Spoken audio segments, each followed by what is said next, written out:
on-site registration goes smoothly for you. I think it went well for me. I will click yes. Don't forget, continue.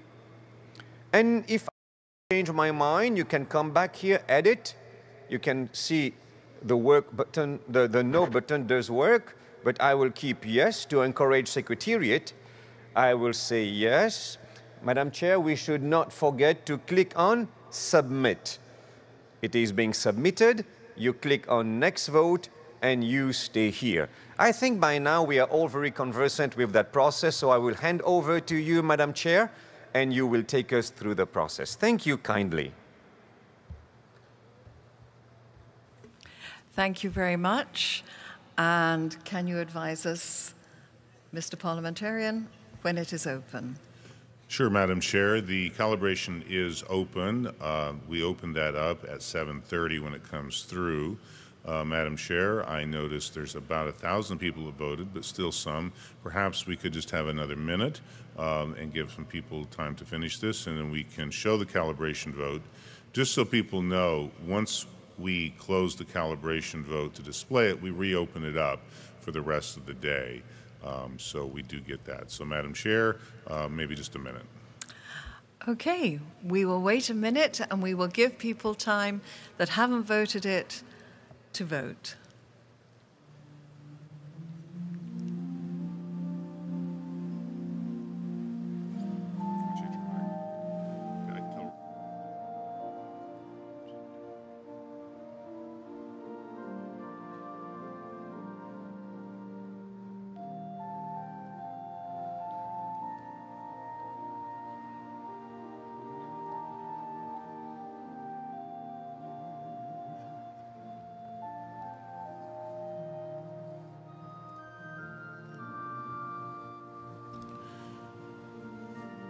All right, Madam Chair, we are up to 1,264 ballots.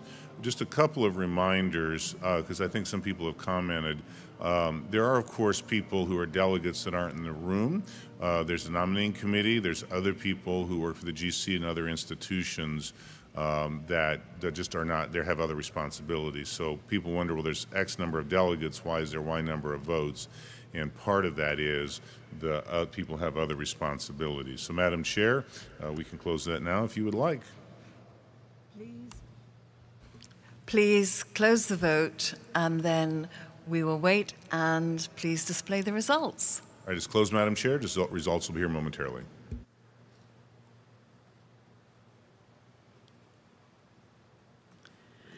Okay, that is really wonderful news, and thank you again to Secretariat for all the work that they put into in making sure that our registration went smoothly.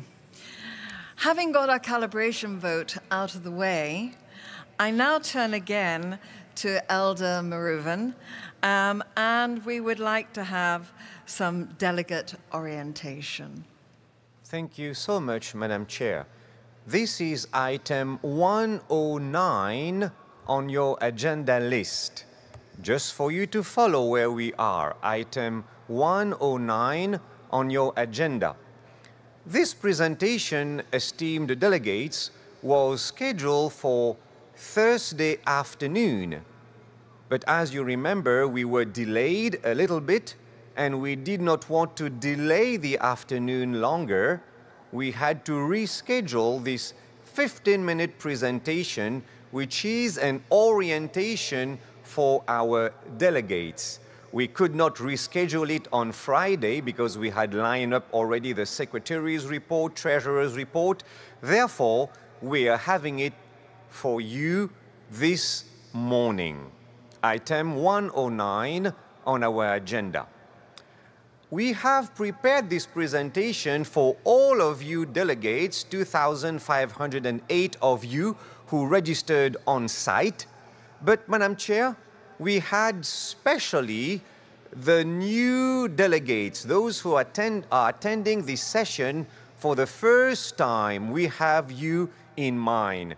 We can only begin to imagine that this may sound overwhelming for you. It's your first time to a GC session. What do we do? What happens? So it's true that we have conducted some items of business, but this, we hope, can still help you, especially that now we will be going to church manual items, constitution and bylaws items. So this is still very relevant. We need your total attention for the next few minutes, please. Do you know, Madam Chair, who is the person who has attended the most GC session? Maybe the person is here. Some of you are attending for the first time, I know, and it can sound overwhelming, but there are some veterans in session attendance here.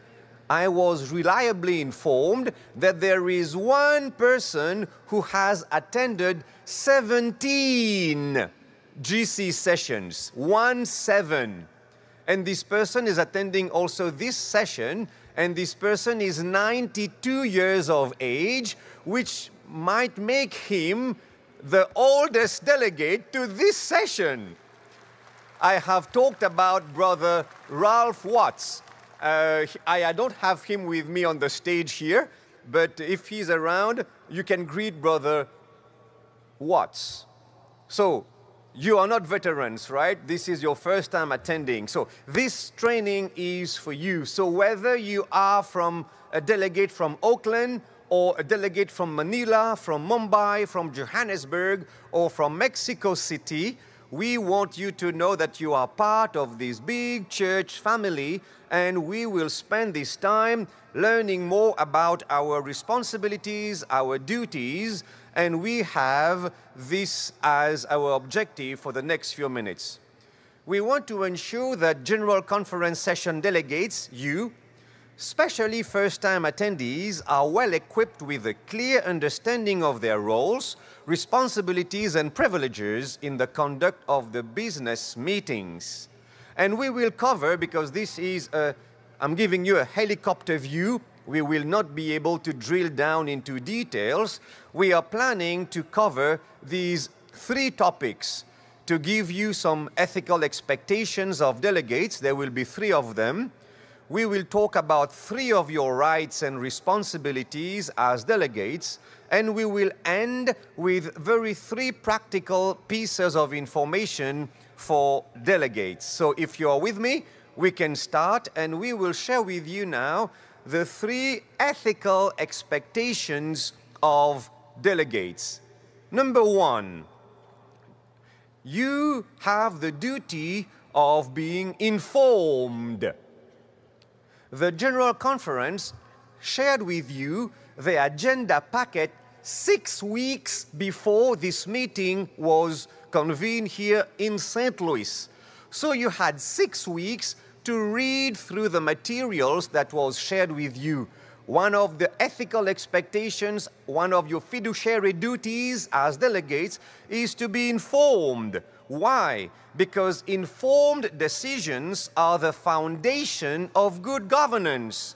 Taking the time to read, to reflect, to ask questions during this time is your act, our act of stewardship. Our duty is to supply you with information. Yours is to read, is to be informed. We want you to have all the pieces of information you need in order to take an informed decision. So that's your first responsibility, our first responsibility. Number 2, attend regular meetings. You will see when we are meeting here, you will have the opportunity of shaping the future of our church through your contributions. So my question to you is, you cannot shape the future if you are not in the room where it is happening, right? So we are expected to be here. Showing up for meetings is the most visible expression of our commitment to serve. I know that some of us may have this urge for shopping therapy. Maybe some of you will have the urge of visiting the exhibition halls. There are other times for that, please. If you need time to visit outside of the business meeting, please do that, but not when we are meeting here. Number 3, this is extremely important. One of your fiduciary duties, the expectations that we have as delegates, is number 3, maintain confidentiality of privileged information. Loose lips not only sink ships, loose lips can also sink trust, integrity, and at times an entire organization. So please, no pillow talk to your wife, no parking lot talk, no hallway talk. This was also shared with members of the nominating committee. So please be careful of what you post and what you text. And please be mindful not to spread any, are you listening to me? Be careful not to spread any textually transmitted disease. That is why we have to be extremely careful about what we text. Therefore, choose your words carefully. 3 expectations: be informed, attend meetings, and maintain confidentiality. Let's move ahead. 3 rights of delegates. Your right number 1 is to vote on all business matters. We have seen we have 2,508 delegates who are registered. Not all of us are voting. This is your right. Please fulfill your fiduciary duty as a delegate. So please, we expect you to vote on all items. Right number 2, you have the right to come to the microphone. You have the right to speak on items that are under discussion. I want here to pause long enough to make one item crystal clear. It is true that English is the language that we use to conduct this business session. It's true, it's English. But we don't want English to be a barrier to delegates who don't have English as their native language. Therefore, we should not be dissuaded by the fact that we don't speak English. I am talking to our delegates who do not have English as their native language. Please, we encourage you to speak. Your contribution matters. If you can come with a translator to the microphone, please bring along a translator whom you trust. If you don't have a translator, your division secretary, your attached union secretary will provide you with one. It is your duty, it is your right to speak. And number 3, it is also your right to propose motions and make amendments. On this one, I will give a few minutes to my brother Todd. Later on, he will take us through this. So are you with me so far? What have we covered? Your responsibilities: be informed, attend meetings, maintain confidentiality. Your rights: vote, speak, make motions. We are almost ending. Let me take you to now your responsibilities as delegates. I did not invent this one. If you have your rules of order available, I would like to read to you what is written on page 18. But because of time, I have paraphrased it. So please, responsibility number 1. Delegates are to conduct themselves with Christian decorum, recognizing they are engaged in the Lord's work.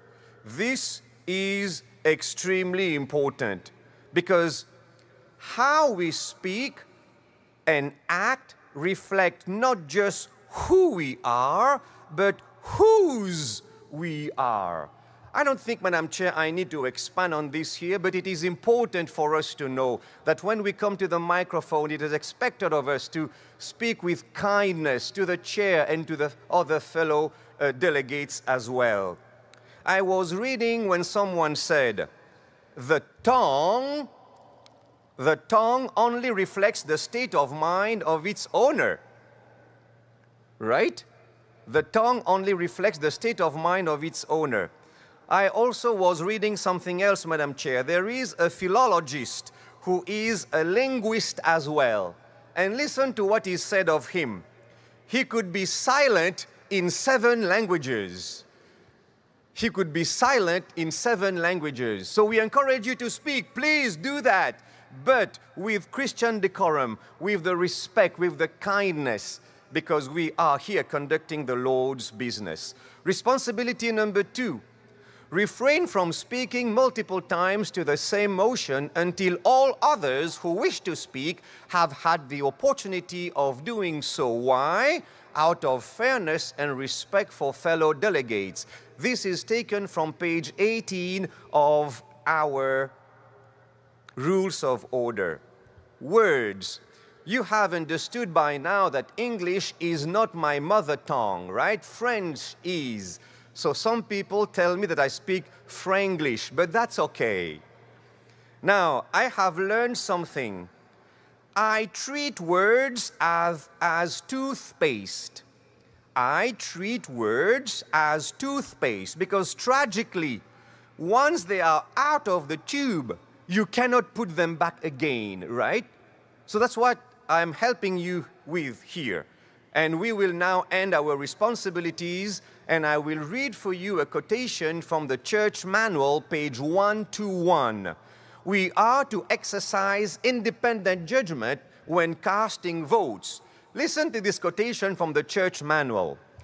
Delegates to a conference session are not chosen to represent merely the church or conference.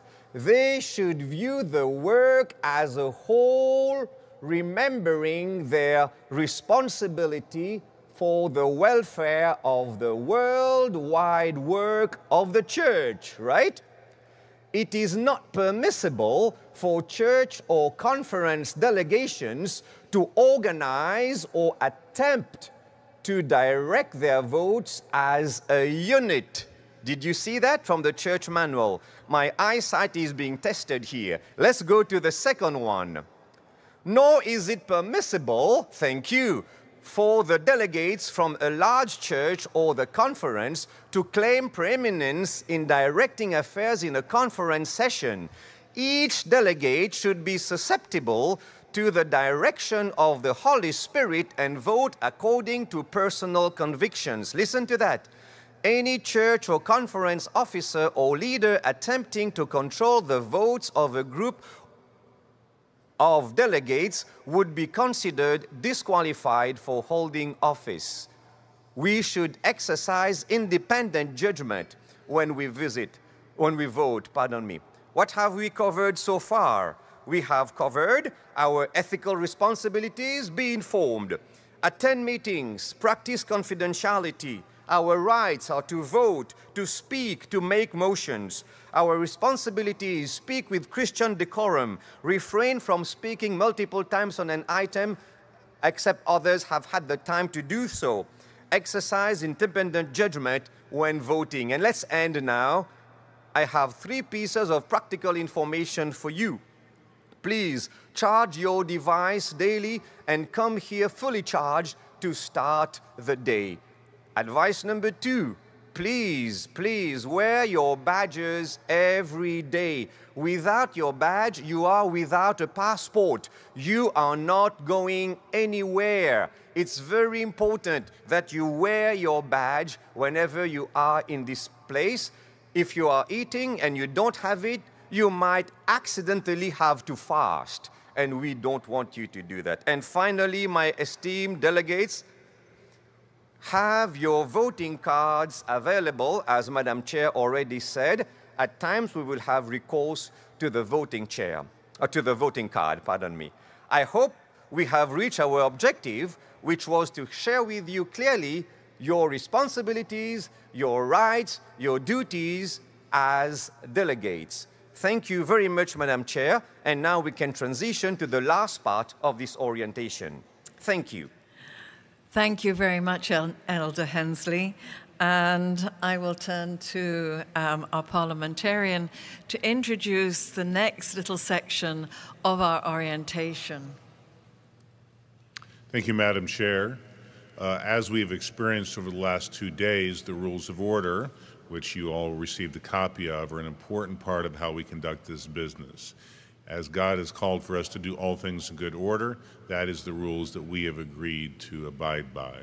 However, we also understand that this is not how people conduct their day-to-day lives, and it is not something that necessarily comes intuitive.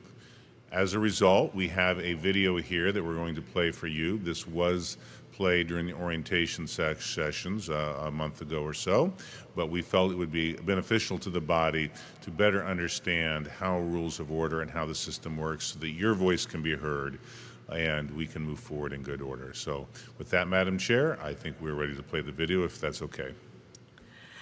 Thank you very much, and if we could play the video, that would be great.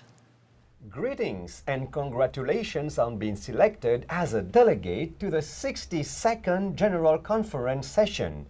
You play a vital role in conducting the business of the Church. The General Conference in session is the highest authoritative body in the Church. The most important decisions the Church makes are at a General Conference session, from whom the leaders will be, to what our beliefs are, to how local congregations function. Such a weighty endeavor requires that it be done in good order. Indeed, Hensley. And to conduct these in good order, we have something called the General Conference Rules of Order. This is just simply like in a football game or a baseball game. This is the rules that we follow in conducting a meeting. It doesn't say what the outcome should be. It doesn't say how anyone should vote. All it says is how we conduct our business so that we can do it in the most efficient way possible. Now, Hensley, the first question delegates will have is how they can participate in the debate at a General Conference session. Now, Hensley, you have chaired a GC session before. How does a delegate get the attention of the chair? Or as we say in parliamentary language, how do they get the floor? Do they raise their hand? Do they just call out? Let me tell you something. It is not like in a classroom setting where they will raise their hand, the teacher acknowledges them. To gain access, they will have to use their badge. And here, each one of them will receive one and they will scan it. And here to explain that process of scanning is Kenry Hilton, Associate Director for Development at the General Conference here. Thank you, Hensley. Now, to be added to the queue in order to be recognized to speak, one would simply need to scan their delegate badge at one of several queuing stations like these. Now, these will be close to the microphone. Now, what you'd simply do is to present your badge under the scanner with the QR code facing up, so it can be scanned appropriately. Once that is done, you'll hear an audible beep and you'll also see a visible cue that you'll be added to the queue. And that is it, really. You'll be added to queue at that point. Now, if you no longer wish to speak and you want to be removed from the queue, then you just simply need to scan your badge again. What that will do, it will present you with several options, one of which is to leave the microphone.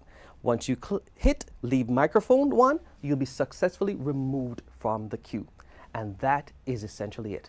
So once again, to be added to the queue, simply scan your delegate badge and you'll automatically be added to the queue.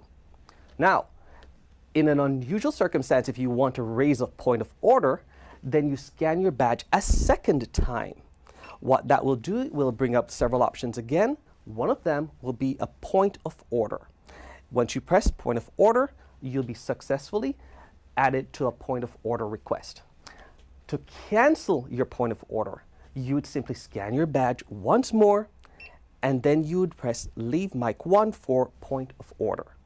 And once that's done, you'll be successfully removed from the point of order.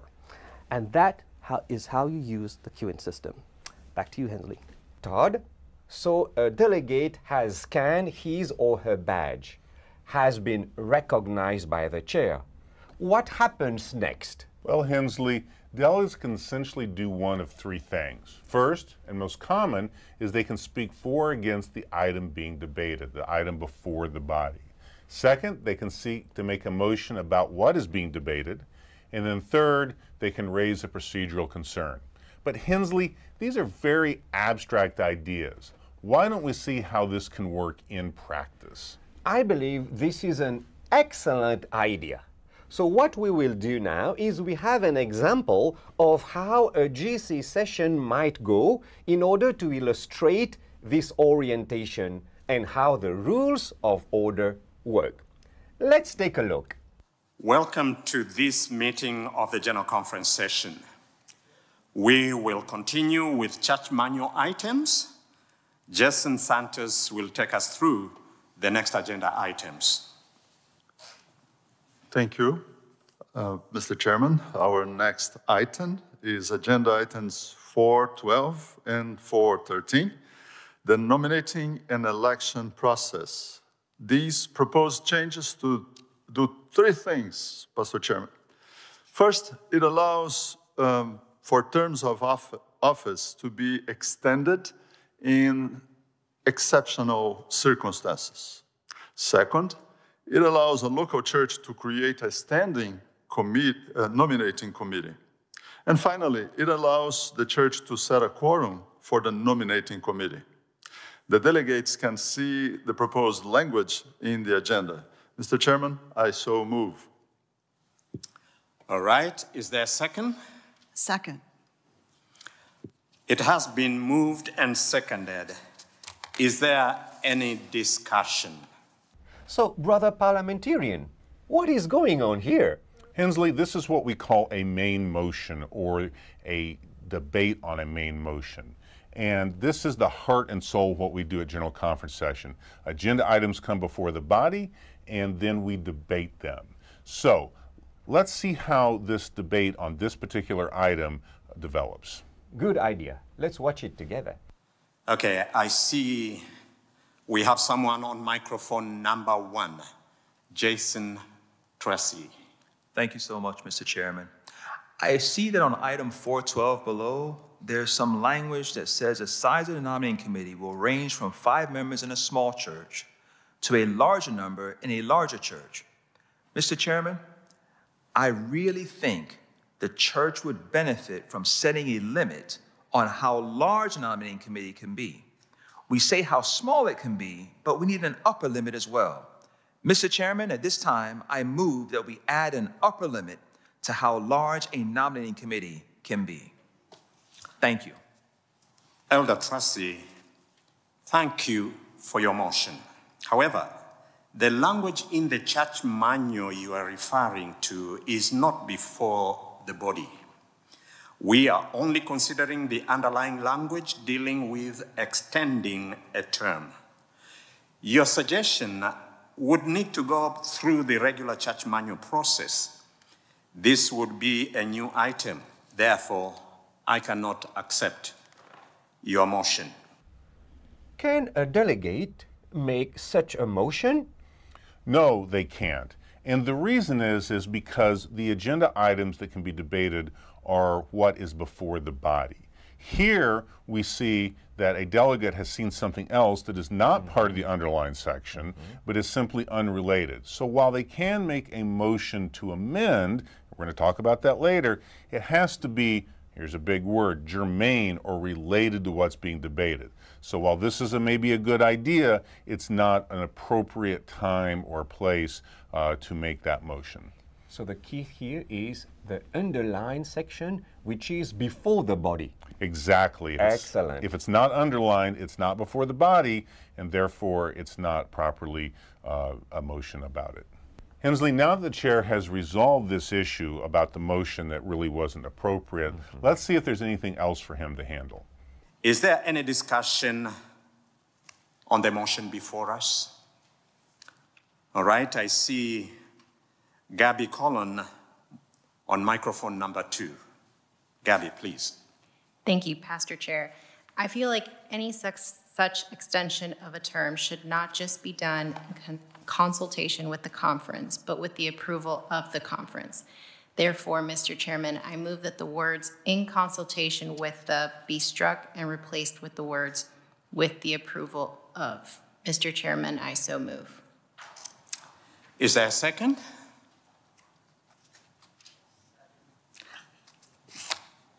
Thank you. It has been moved and seconded. Is there any discussion on the amendment? Todd, it looks like the chair is getting a workout here. But tell us a little bit about the difference between these two motions. Well, here, the motion directly related to the underlying portion, the stuff, the main motion, what is being changed or the proposed changes. I also want to point out that the suggested amendment or the suggested change was very specific. It said, I want to delete these words and I want to insert this word. And so the chair has decided to accept this motion. We'll see a different way later how the chair might be able to have handled this, but because of the specificity of this and because it was directly related to what we were debating here at our example general conference session, the chair has accepted this motion to amend. Now that the motion to amend is before the body to be debated, I wonder if the delegates will have anything else to raise, Hensley. I see we have Mary Ellen Weingartner on microphone number 3, please. Mr. Chair, I'm concerned that this does not specify who can extend the term. Is it the pastor? Is it the board? Or? Sister Weingartner, can I ask you to hold on to that thought? We right now are only debating Sister Collins' amendment. When we get back to the main motion, we can take up your concern. Thank you, Mr. Chair. I will come back then. Thank you. Is there any more discussion on the amendment? I have a question here. Why did the chair give such a response? Because, Hensley, once you have a motion to amend, that's all you debate. The main motion, what was originally before the body, which Sister Mary Ellen was raising, that is not being debated this time. All we're debating is the motion to amend. So what the chair is saying is, certainly entitled to raise this, certainly entitled to debate this, but you have to wait until the main motion comes back. Right now, the only thing that we're debating is this proposed amendment. So Hensley, the debate continues on this motion to amend for some time. We now pick up after a number of speakers have addressed the issue both for and against it.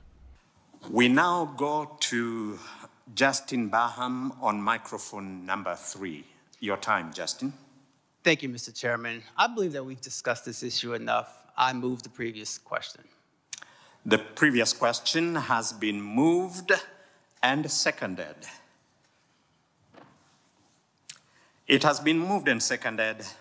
We will now vote on the motion to call the previous question.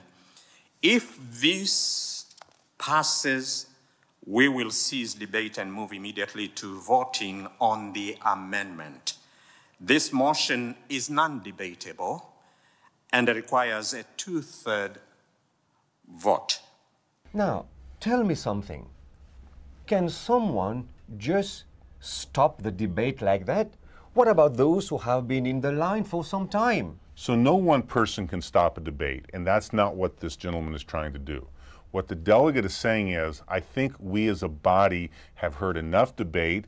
What needs to be said about this has been said, and for the convenience and for the efficiency of the rest of the body, let's close the debate. So this is called a motion to call the previous question. It's kind of a technical term that we use, but that's the technical wording. But what it really means is we cease debate and go to voting. Now, Hensley, this requires a 2/3 vote. So you can't just cut it off with a simple majority. It requires 2/3 of the delegates to decide to stop this, to move on. Let's now return to our illustrative GC session after the vote to cease debate. Let's see the outcome and what the chair will do next. The motion to cease debate having passed, we now move on to vote on the amendment. Remember, this is only a vote to amend the main motion. So, what will we do now after this vote? Does it matter if the motion passes or fails? So it matters if the motion passes or fails as far as what will ultimately be voted, perhaps, but procedurally it does not. You simply take up with the main motion after the motion to amend has been voted. After that's happened, whether it's voted up, whether it's voted down, you go back to debating the main motion. We now go back again to the GC session, but I think we are about to see yet another wrinkle trying to get our item processed. And I see we have Mary Ellen Weingartner on microphone number 3. Thank you for your patience, Sister Weingartner. The time is yours. Thank you. Mr. Chairman, I appreciate all the work that has been done on this, but I do have a concern. By allowing the church to extend the term of office, it does not say what extenuating circumstances are, nor does it say who decides if the term is extended. Will this be the pastor? Will it be the board? Will it be a vote of the whole congregation? We need more clarity on this, Mr. Chairman. I would like to make an amendment, but I'm not sure how best to do that. We know that our delegates are enjoying this orientation. Now, can a delegate ask the chair for guidance like that?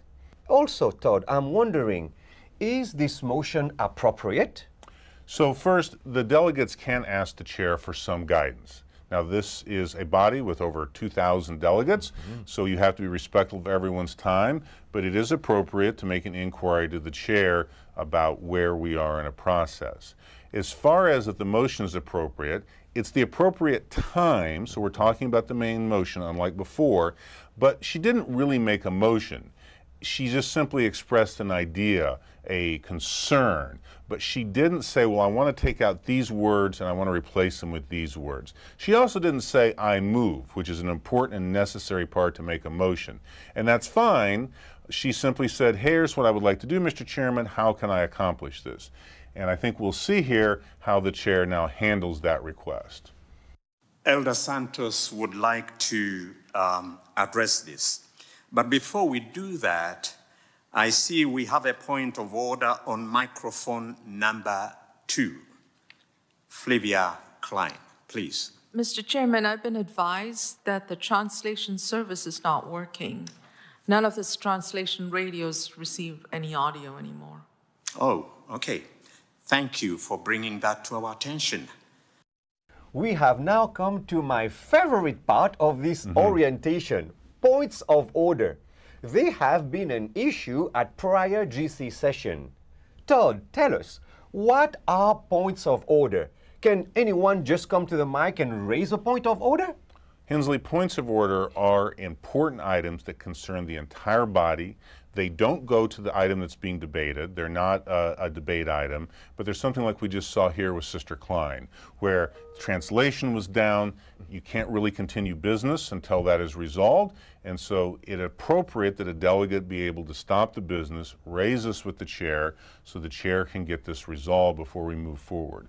But as you can imagine, points of order can be very distracting, very disruptive.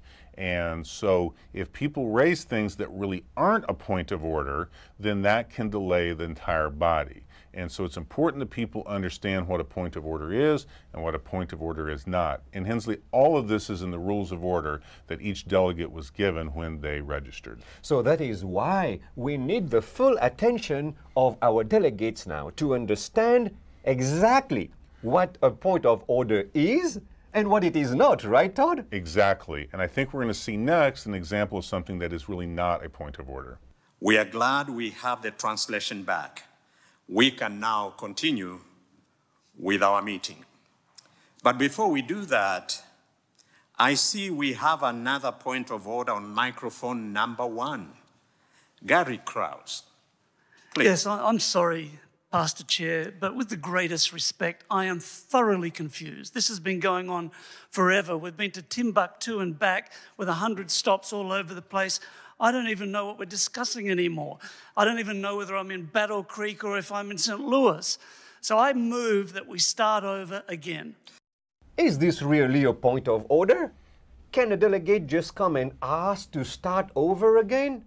Also, what is the delegate to do if he or she is confused? Well, this is not a point of order, as the chair said. And if a delegate is confused, first of all, it's important to pay attention during a session, because if each person who may get lost or comes to the microphone, there's 2,000 people, right? That's going to be really disruptive. However, if there is a question about the procedural nature, you can ask the chair, and I think we're going to see here how the chair handles this particular request. Thank you, Brother Krause. We certainly have a lot going on. I can understand, but I cannot accept your motion. Starting over is not a motion.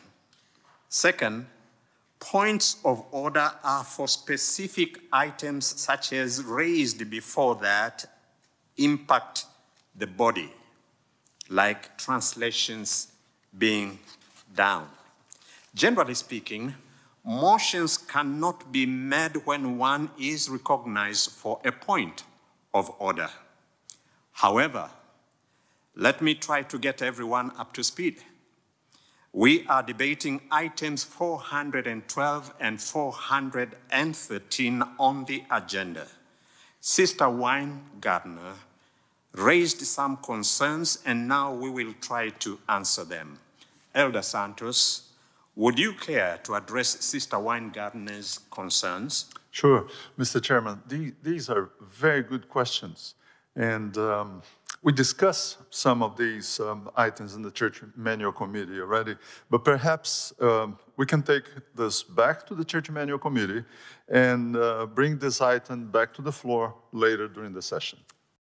Hensley, you work in Secretariat. Yes, I do. Can you explain how this committee process works during session? So, Todd, at the beginning of a GC session, we vote several standing committees, right? Right. One of them is the Church Manual Committee. So the amendments, similar to the ones we are discussing here, cannot be discussed on the plenary session, on the floor, with 2,000 people having their own perspective, their own ideas. Even if it is not just a word or a figure, an idea, it is difficult. Do you concur with me? It is. With 2,000 perspectives. So the Church Manual Committee, one of the standing committees of session, is there for that very purpose.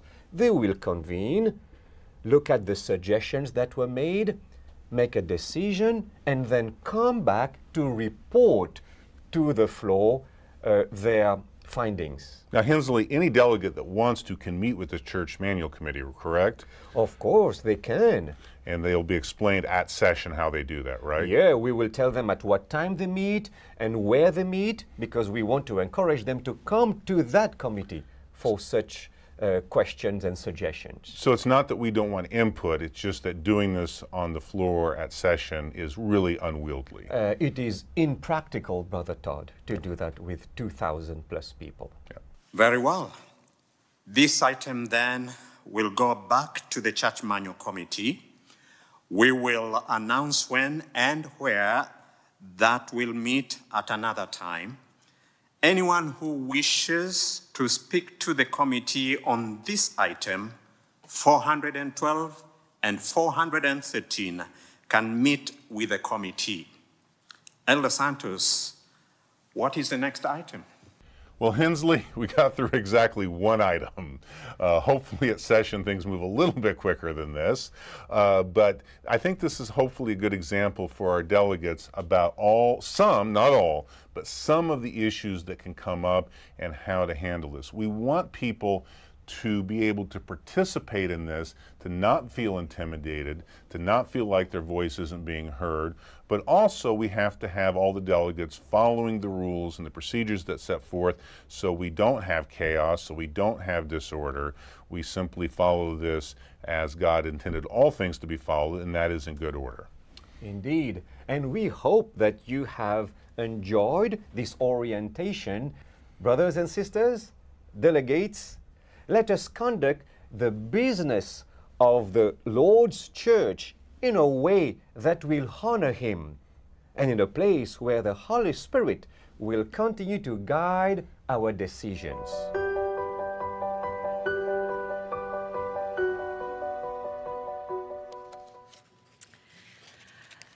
Thank you very much, Elder Hensley and Elder Todd. You know, it's a little bit disconcerting when you see them and you have them sitting beside you and on the podium. It really is seeing double. And if you're here, you see them on 4 screens as well. So, but thank you very much for that orientation. And I hope it will help us as we go into our church manual agenda to conduct our business well. And, you know, as we go to the church manual, I hope that we can listen to each other. If on items there is a lot of debate, there clearly is differences of opinion, we may consider sending it back to the church manual committee. But if there is consensus, as I said, we will then proceed to a vote. Now the question is, how does an item relating to the church manual come to a general conference session? Anyone can begin that process. It may begin in a local church, may begin with a local member, but an idea would go to a conference. The conference can discuss it and make a recommendation to the union, who in turn will have processes for discussing, and an idea may get refined and polished, it may get sent back. But then it will go to the division, and from the division, it will go to the General Conference. Now, when it comes to the General Conference, there is a church manual committee. Now, that committee is not made up of people who just work at the General Conference. It meets every annual council, and it is comprised of people in ministerial, the Biblical Research Committee are there, Secretariat, who deal with a lot of the practicalities, the policies, the division secretaries, frontline pastors. So, and all divisions, all parts of the globe are represented. And having sat on that committee, you hear as we grapple, as we listen to each other, and listen to the concerns of a worldwide and very, on occasions, diverse church. And as we listen, we try to come with best practice. The church manual is our guide, our rule book for what happens in the local church and in the conference. Now, it's not designed to beat people over the head.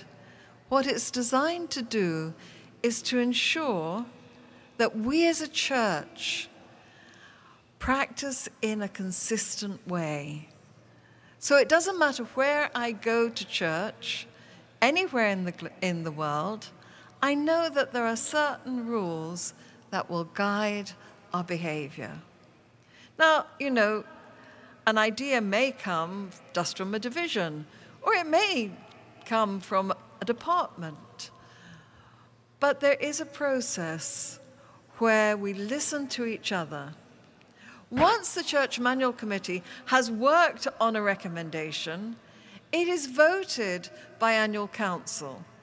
It then goes to the year-end meetings of each division. And each division then will share that. And so there is room within the quinquennium for feedback to come back from the divisions back to the Church Manual Committee. The only place where amendments to the Church Manual Committee can be made are at a general conference session. So this is our task. We're starting it today. We will continue this afternoon, tomorrow. We'll see how far we go. But that is how we have got to where we are today. So they're not just random ideas.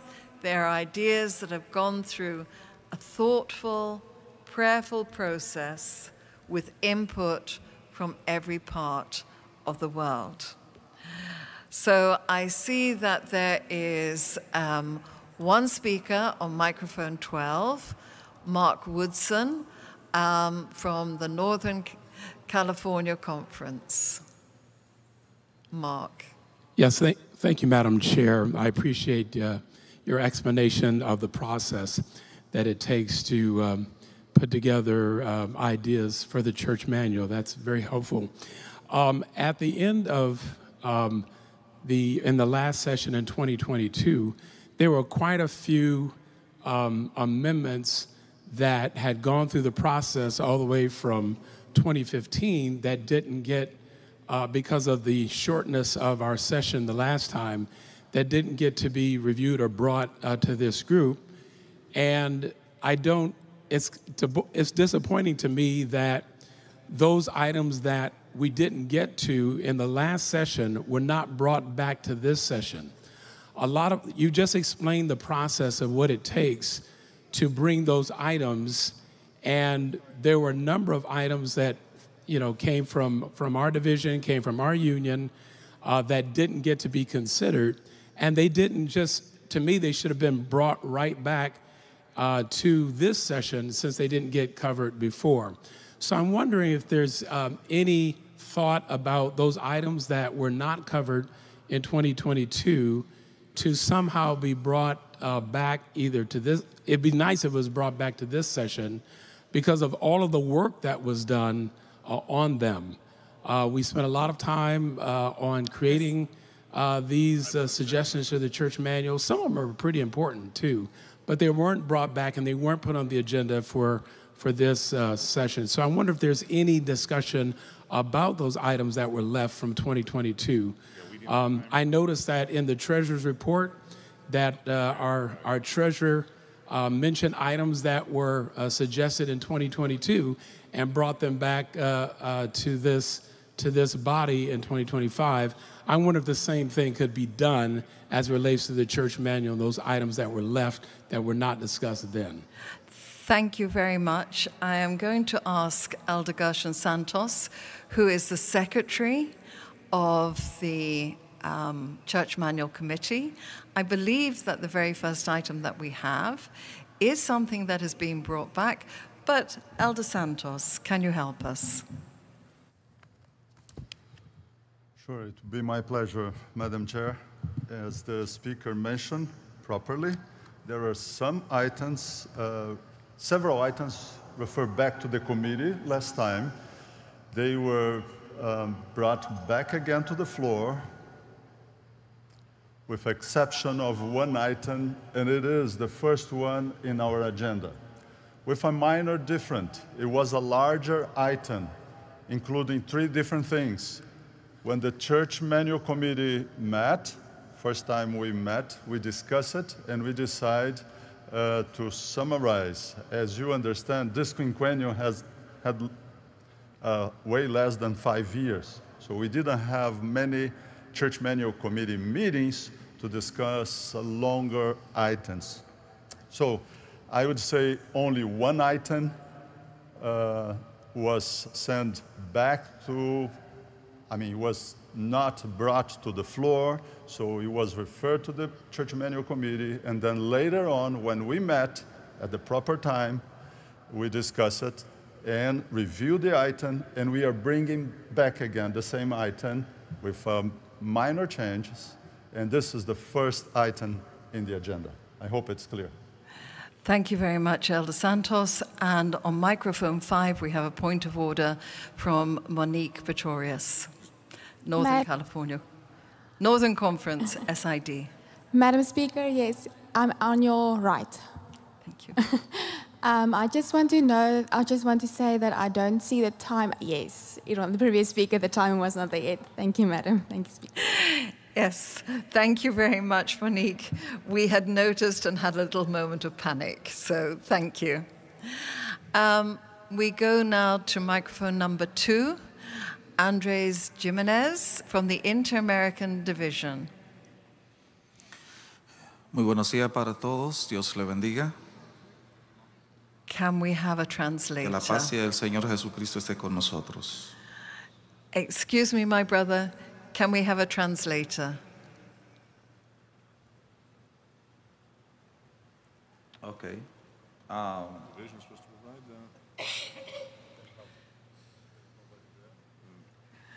Can someone help us from IAD, please?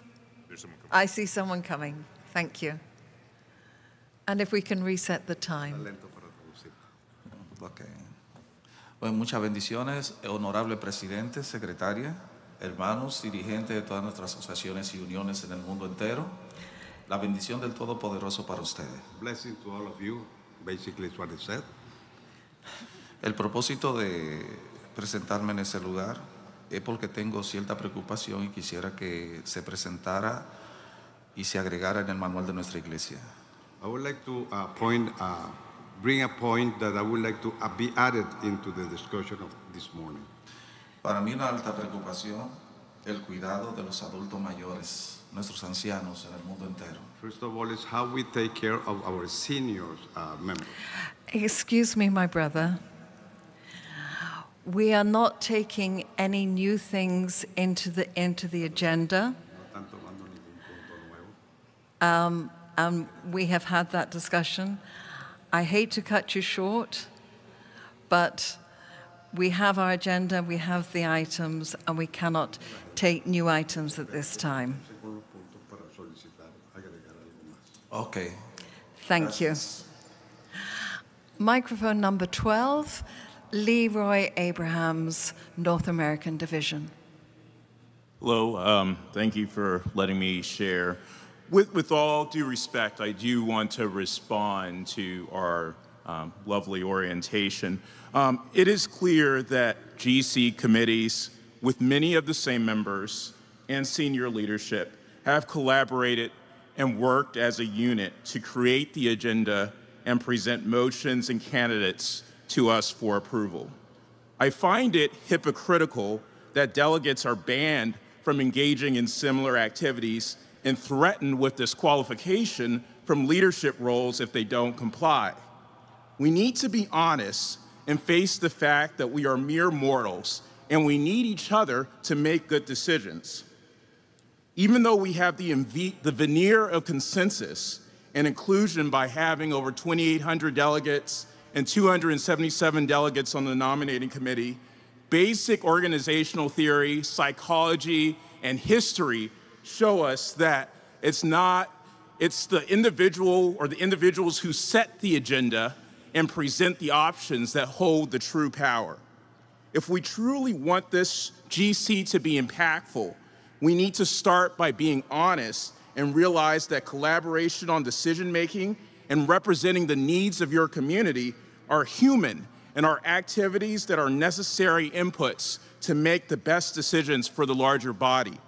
Smoothness of meeting proceedings is not evidence of the working of the Holy Spirit. Many of the greatest movements and impactful decisions have emerged from the furnace of controversy. Thank you. Thank you very much. Your point is well taken, and we will bring that to the steering committee. We do appreciate it. Now, if I can turn to Elder Santos and invite him to come forward, and I believe the first point is 401, and this is the item that came back from last GC session. It is a long item, Elder Santos, and I wonder if you could provide us with a comprehensive summary.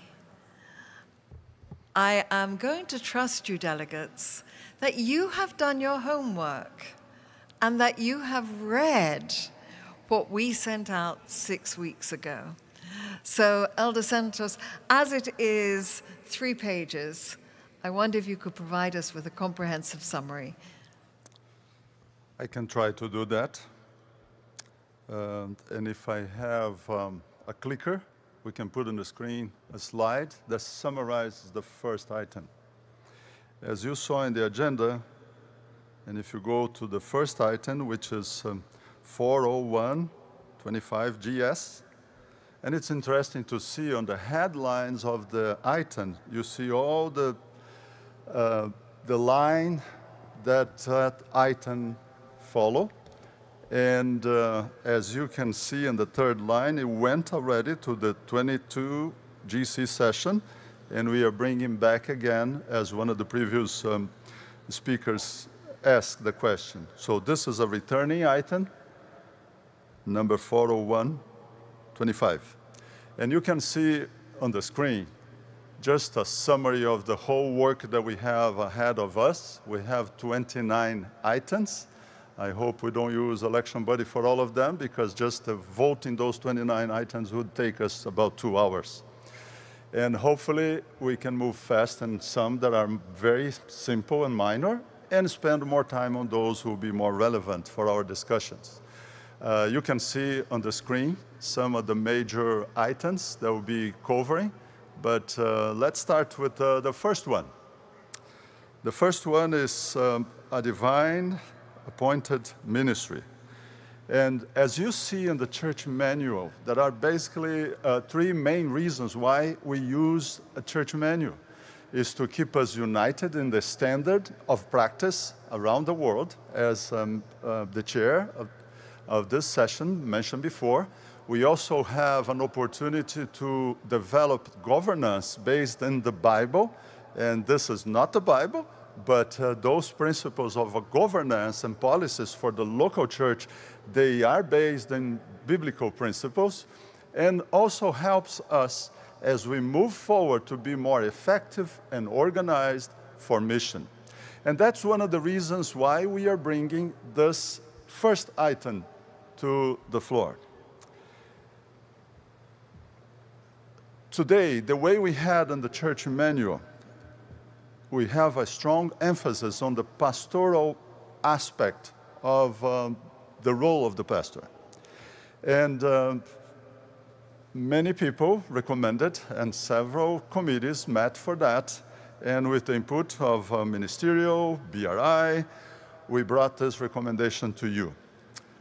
As you can see on the screen, the first paragraph is emphasizing that the Seventh-day Adventist ministers bear the God-given responsibility of proclaiming the everlasting gospel, making disciples, and equipping the saints according to their spiritual gifts in order to equip them for service. So besides the pastoral care or the chaplain work of the pastor, we also have the responsibility, the pastors have this responsibility to mobilize the church, to equip the church for service.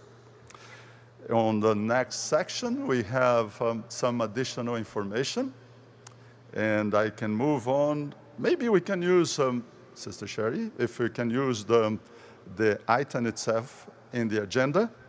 Probably will be easier for me to highlight just a few lines on the document that all the delegates have in their hands.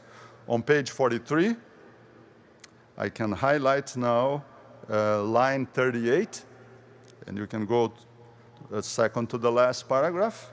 On page 43, very well. It starts, all believers have the privilege of being part of a royal priesthood that proclaims the praises of him who call you out of darkness into his marvelous light.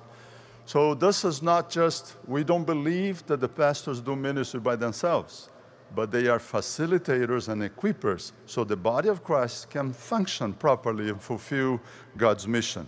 The last paragraph on this page says, the New Testament describes how the leadership of the church was established. And continue on the following page, he also sent out a larger group of 70. This indicates that the organization of the church was initiated by Jesus Christ himself. in order to fulfill the mission of making disciples and teaching Bible truth.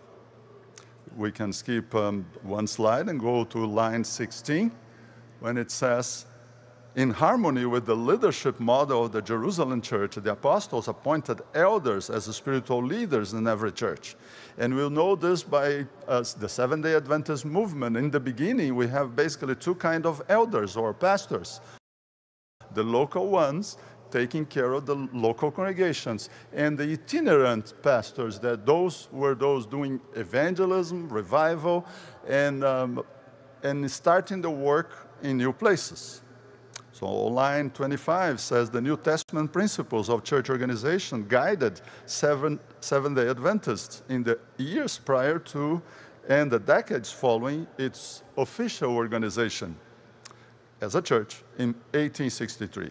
During this time, ministers were employed by the various conferences and administrators as administrators and evangelists, raising up churches and visiting established churches that needed counsel. Let's go down to the last paragraph on page 44, when it says, as a divinely appointed ministry, ministers are to sow the seeds of truth. Place after place is to be visited. Church after church is to be raised up. Those who take their stands for the truth are to be organized into churches, and then the ministry is to pass on to other equally important fields. Just as soon as a church is organized, let the minister set the members at work. So we see the emphasis here in equipping the church, mobilizing the church for mission. The last sentence on line 10, they will find that nothing is so encouraging as doing evangelistic work in new fields. And the last paragraph I want to mention is these inspired counsels remain just as relevant today. Our ministers have the solemn responsibility of leading their congregations in the mission of reaching others for Christ. As Ellen White stated, the work of God on this earth can never be finished until the men and women comprising our church membership rally to the work and unite their efforts with those of ministers and church officers. Sister Audrey, I want to present to you this item, and as I stated in the beginning, we recommend, this is the recommendation, to amend the church manual, chapter 4, pastors and other church employees, pages 32 to 35, a divine appointed ministry, as was presented. I move. Thank you very much. It's been moved, and is there a second? Yes. And I see on microphone number 9, Seth Veruba, a delegate at large from the GC. And please, if I murder your name, forgive me. I try my best. Brother Seth. Madam Chair, thank you. I rise to offer a general remark and propose amendment to the motion. First, I would like to express heartfelt appreciation to the General Conference leadership, the Secretariat, for organizing the 62nd General Conference session.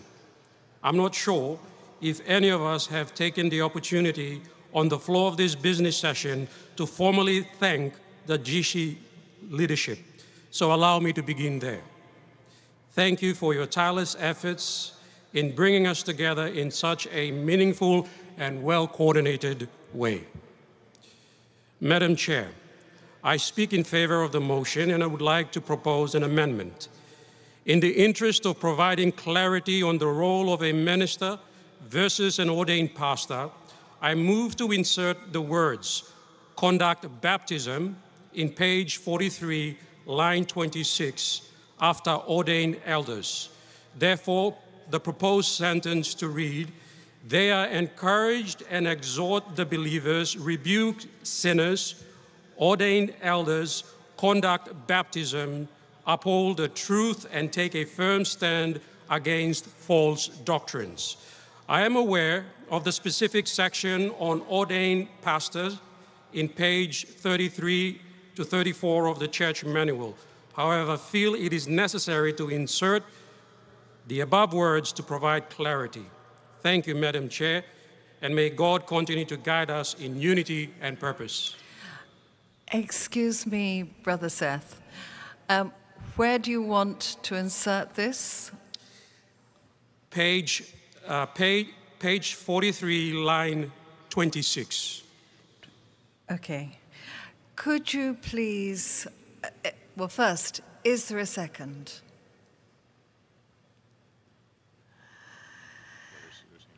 There are hands, so it's seconded. Could you come down and give the wording to Secretariat at the front so that we can then project the wording, and we can then, what will happen is we will then debate the amendment. So those of you who are in the queue, and I have a number of people that are in the queue, if you will be saved and we will come back to you. But any comments will now be addressed to the amendment to the motion. So you're clear what we're doing. Our brother Seth has some wording that he is suggesting that should be inserted. Secretariat is working to project that proposed amendment. Any comments, so anyone who wants to comment on this needs to then go and sign in. Those who were in the queue, you have been saved.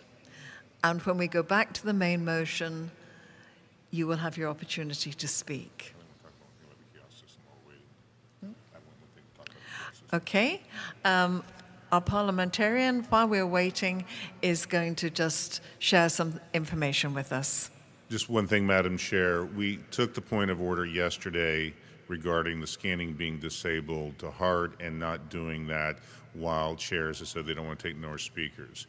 We will still use that momentarily when we are doing things like saving the queue and then opening it up. So if you do see it says scanning disabled, just stand there for, like, it literally should be a minute or two at most, and then it'll be re-enabled, and we see we have people already, Madam Chair. But I just wanted to give that context of how we'll be using the system. Thank you, Madam Chair.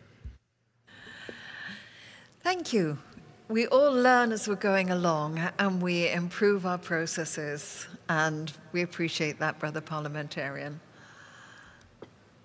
And when the Secretariat have the language, then they will project it, and we will be ready to take discussion. I do have one person in the queue, but I really would like that we can see what we are discussing. You'll be up in a second.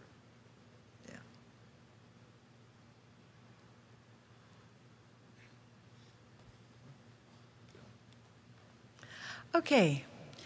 We have a motion to amend by adding conduct baptisms on line 26 following ordain elders. Page 43. And this is page 43 of of the agenda. So on page 43, line 26, to insert conduct baptisms following ordained elders. I have on microphone number 1, Laurie William from Bougainville Mission in SPD. Thank you, Madam Chair. I'd like to also commend the team for putting these amendments together. My comment is around language also. On the function. Excuse me, Brother William. It is only now just on this little item. Oh, okay. So when we go back to the main motion, please scan in and we will be very happy to take your comment. Thank you. Thank you very much. On microphone number 3, we have Teddy Aruba from ABBA East Conference in WAD. Thank you, Madam Chairman. I appreciate the intention of the proponent of this amendment, but I would like to dissociate myself from that intention. I do not think it will be most appropriate to seek to duplicate functions that have been assigned to ministers that have already been captured in the church manual in other portions of the same document. It will make the church manual unwieldy, and it will be duplication of functions that have already been assigned. Thank you, Madam Chairman. Thank you very much. And now we go to microphone number 4, and Brother Ben from the Burkina Faso mission in WAD. Okay, thank you, Madam Chair. I just want to say that according to that motion, it is better to say, to add other duties of pastors. Because if you just want to accept baptism, we have to accept the other duties of pastors. Then it is better for us to say and other duties of pastors. Thank you. Thank you very much. On microphone 7, Brother, I am being very challenged by your name on microphone 7. Our secretary can help me out. That's okay. I apologize. I really do. Chairman, I'm speaking against the amendment that it's not necessary to start listing the other duties. I see the proposal is very careful to be loyal to the text.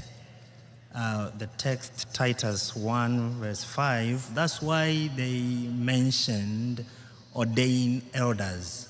So I think let's just remain there, and other duties will follow the spirit that has been written here. So I'm speaking against the amendment. Thank you. Thank you. And can you educate the chair, please, and tell me, how should I have pronounced your name? Magulilo. Mangalilo. You have tried. Thank I you, have Chair. tried. You are extremely, extremely gracious. Thank you. A name I can pronounce of microphone 11, Dr. David Trim from the General Conference. Thank you, Madam Chair. I oppose the amendment because though it doesn't say only pastors can baptize, by making this one of the duties of the pastors, it may be taken by some to imply that only an ordained pastor can baptize. And Sister Chair, it has been our practice since our earliest days, 150 years ago, that elders were able to baptize under certain circumstances. So I don't think we should move away from our historic and biblical practice. Thank you very much. And now we move to microphone number 5. Brother Mathonsi from the Southern Africa Division. Yes, Madam Chair. I speak against the motion only in the sense that if you look at the church manual on page 80, the 2022 version, the church manual speaks about the conference president using his discretion to authorize elders to baptize. And I think the Church Manual Committee, I assume, has considered all those balancing procedures. And I think page 8 is sufficient in my view. Thank you very much. And now we go to microphone number 8, Sister Giselle Faguso from the Southern Asia Pacific Division.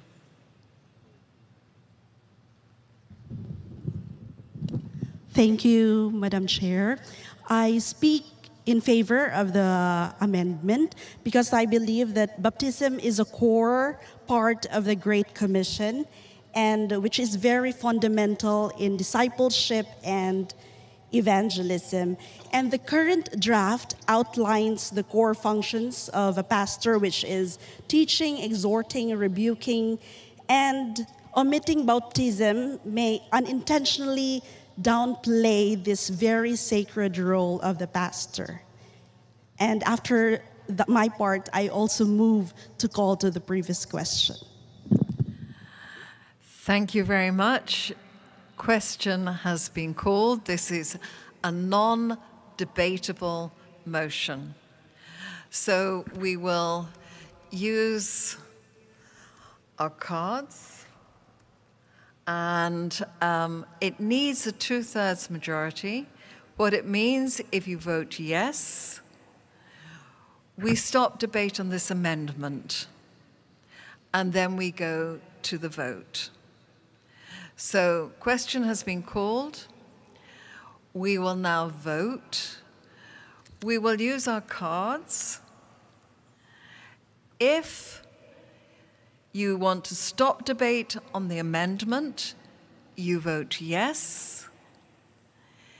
If you want to continue debate on the amendment, you vote no. So all those in favor of stopping debate on the amendment, please show by the upraised card.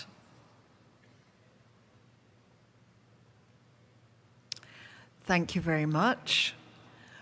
Those opposed, please show by the upraised card. It has been overwhelmingly carried. So now we come to vote on the amendment. And we have had considerable debate, and so I would like to use Election Buddy, just so that we get our feet wet this morning. We use it. We've had our calibration vote. We have heard both pros and cons on this.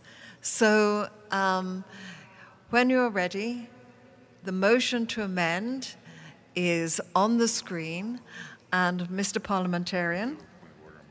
Oh. On microphone number 10, Philip Mills, there is a point of order.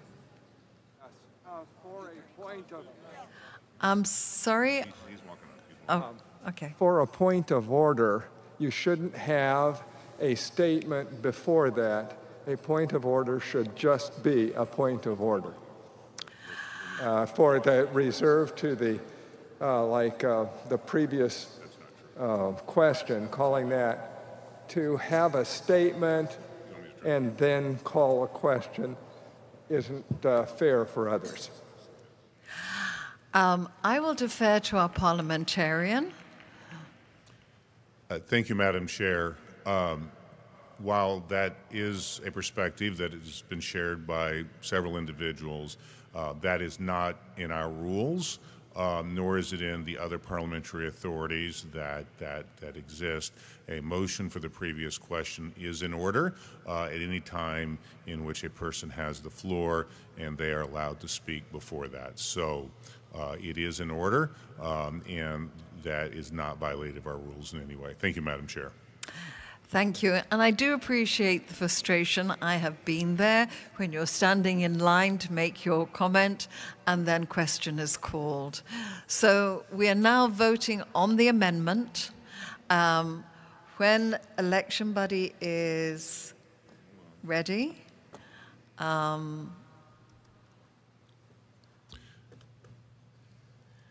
right, Madam Chair, Election Buddy is being opened, and it should be here momentarily. Okay. And if you are in favor of adding conduct baptisms, vote yes. If you are not in favor of adding conduct baptisms, vote no. So that is the amendment. If you're in favor of adding conduct baptisms on line 26 on page 43, vote yes. If you're not in favor of the amendment, so leaving the motion as is, then vote no. Madam Chair, Election Buddy is open and people are already voting. In fact, I've seen at least 230 have already voted. So, now please do remember, when you have chosen yes or no, hit next and remember to hit submit. Because if you don't submit it, it doesn't count.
There are just 13 seconds left, so we're getting ready to close. And we are getting better. Okay, please close the vote, and when ready, project the results. And at this point, I really would like to acknowledge and thank Ken Logan. You know, I really appreciate his playing while we are voting.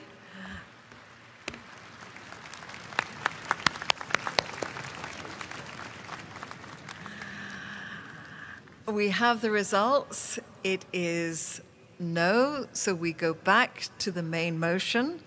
But just let me finish the thought of thanking Ken for his music. I believe on July 1, you retired as the senior music director at PMC. Is that correct? We wish you a very happy retirement, but we are very happy that you're here. And until the 12th of July, you may not actually stop playing or retire. We will not let you retire from this General Conference. Thank you very much. And so we go back now to our main motion and the list that was saved. So Brother Chung Tai Park from the Korea Union Conference in NSD on microphone number 10. Thank you, Madam Chair. As I review this amendment, I appreciate the clear description of the pastoral responsibilities, and I fully support the agenda as presented. However, I believe one important aspect could be added: digital ministry. Digital evangelism is not just the top of the digital ministry's department. The amendment says Ministers should constantly be looking for those who need help. So where our people are today? Many of those people are in the digital world. It also says, pastors are commanded to do the work of an evangelist. If that's the case, this digital outreach should be included as a part of their ministry. Pastoral visitation is emphasized in the proposal, but where should pastors be today? Shouldn't we go where the people are? As we know, people around the world spend on average 6 hours and 37 minutes per day online. That means people are living in the digital world. And that's where we need to be sharing the gospel with those digitalians. So I'd like to suggest that the digital evangelism be recognized as one of the pastoral responsibilities. Even if it is not added now, I hope it will be seriously considered in the future. Lastly, while I have the floor, I'd like to encourage the Church Manual Committee to study the topic of the online churches more deeply and consider including it in the future revision. Online church guideline voted GC spring meeting is well prepared, but I hope eventually included in the church manual. The world is changing, and our mission must reflect that. I believe this is something really essential. Thank you, Madam Chair. Thank you, and particularly thank you for sticking to time. And we move to microphone number 12 to Laidamai Musi from the British Columbia Conference in NAD. Microphone 12.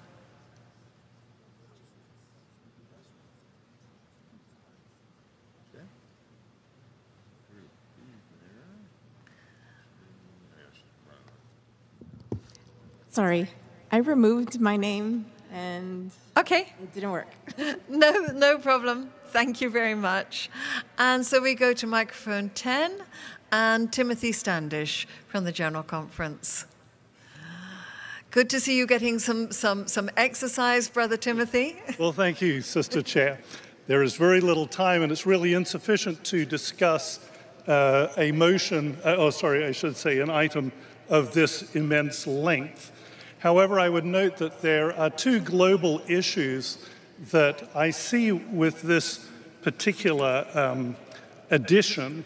The first is that it seems to, in an unbalanced way, place burdens onto pastors, and yet the examples that are given in the way the early church was organized are all examples of devolution of power.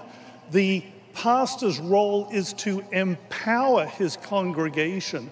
And so I wish that that could be emphasized with much greater detail.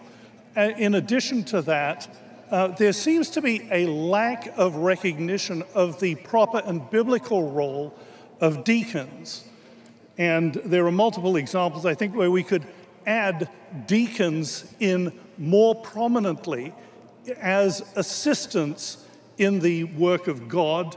And particularly, I am referring to Acts chapter 8 and Philip, the deacon, who is also known as the evangelist, who is out evangelizing in Samaria and baptizing, obviously, the Ethiopian eunuch. Deacons' role in supporting the work of God, the cause of Christ, could be far more emphasized in here. I would notice just a little mathematical mistake. It talks about 12 apostles. There were 13. Matthias replaced Judas, and then we have Paul. That makes 13. There were 12 disciples. Thank 12 you. Apostles. Thank you. You are out of time. Thank you very much. And now we turn to microphone 11 to Stephen Sepp from the Austrian Union of Churches Conference in EUD. Madam Chair, as an ordained minister, I'm in favor of this motion because by prophetic authority, it corrects us on pastors where our true focus should lie when we minister to the church. pastors are not meant to be administrators of the local churches or hover over them, but to empower the congregation to fulfill the mission on their own. Our role is to equip the elders to lead the church in mission so that the pastor can focus on raising new churches. This model is laid out in Acts and in the spirit of prophecy. It is time for us to get here back on track and fulfill our mission as the remnant church, for Jesus is coming soon. Thank you very much. And now we go to microphone number 5, Mandela Sebantwini Lupondwana of the Southern Africa Union Conference in SID, and my apologies for murdering your name. It's still alive, Chair. It's still alive. Thank you very much. 3 things from my side. The first one is just an appeal to the Church Manual Committee in preparing for the 2030 GC session to consider revisions to the Church Manual, particularly in this section that speaks to a phenomenon of district pastors. When you read the Church Manual, you get a sense that we had a church pastor in mind, someone who has a congregation, but not necessarily someone who may be pastoring 6, 7, 8, 9, 10 congregations. So probably if you could start thinking that way, it would be more helpful in those parts of the world where we pastor districts.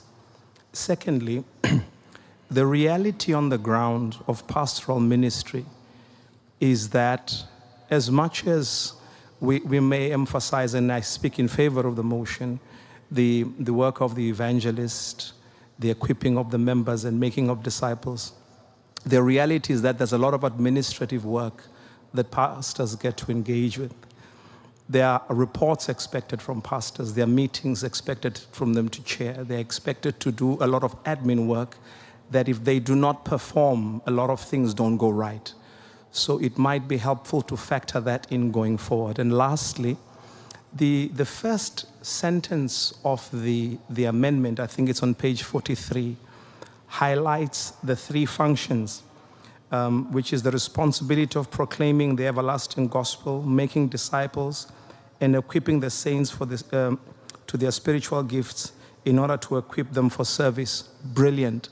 Later in the same paragraph, of course, it talks about engaging in the visitation ministry. If we could move the visitation ministry, just the phrase, put it under after the text of the first sentence so that it is prominent as the other 3 are. Thank you, Chair. Thank you. We appreciate your comment. We now go to microphone number 10, and we have Ramon Canals.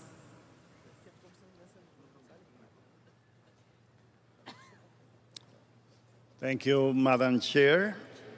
I speak in support of this amendment because of 3 reasons. First, it aligns the pastor's role with biblical and LNG-wide directives to equip others. Second, it promotes sustainable mission and healthy church growth by multiplying leadership. And third, it empowers every member for mission, ensuring that church is ready for Christ's return. For these reasons, Madam Chair, I fully support this amendment. Thank you. Thank you very much. And now we turn to microphone number 2, to Mandy Viha Cavoriri from the Trans-European Division, my own division. And again, Mandy, I apologize. No problem. That's totally fine. Thank you, Madam Chair. Firstly, I want to thank you for emphasizing the important role of pastors to train and equip the church in doing the Lord's work. But I do think that an essential part is missing, which is helping those in need and who are disadvantaged in our society. Jesus spent most of his time helping those who needed it the most, healing the sick, helping the poor, and being with those who are rejected in their society. why would we then not mention helping those in need as a pastor's responsibility? One could argue that ADRA is fulfilling this mission. Still, I think that pastors should be an example and teach their members to support ADRA either by financial means or participating in their mission. Alternatively, pastors and church members can directly help those in need. Jesus himself advised us in Matthew 25, verse 40, that whatever you did for one of the least of these brothers and sisters of mine, you did for me. To conclude, I insist that we add to the first paragraph, after the list mentioned in line 24 and 25 of the pastor's responsibilities, that pastors should be an example and encourage the church to help those in need and who are disadvantaged. I motion to refer this item back to the committee. Thank you.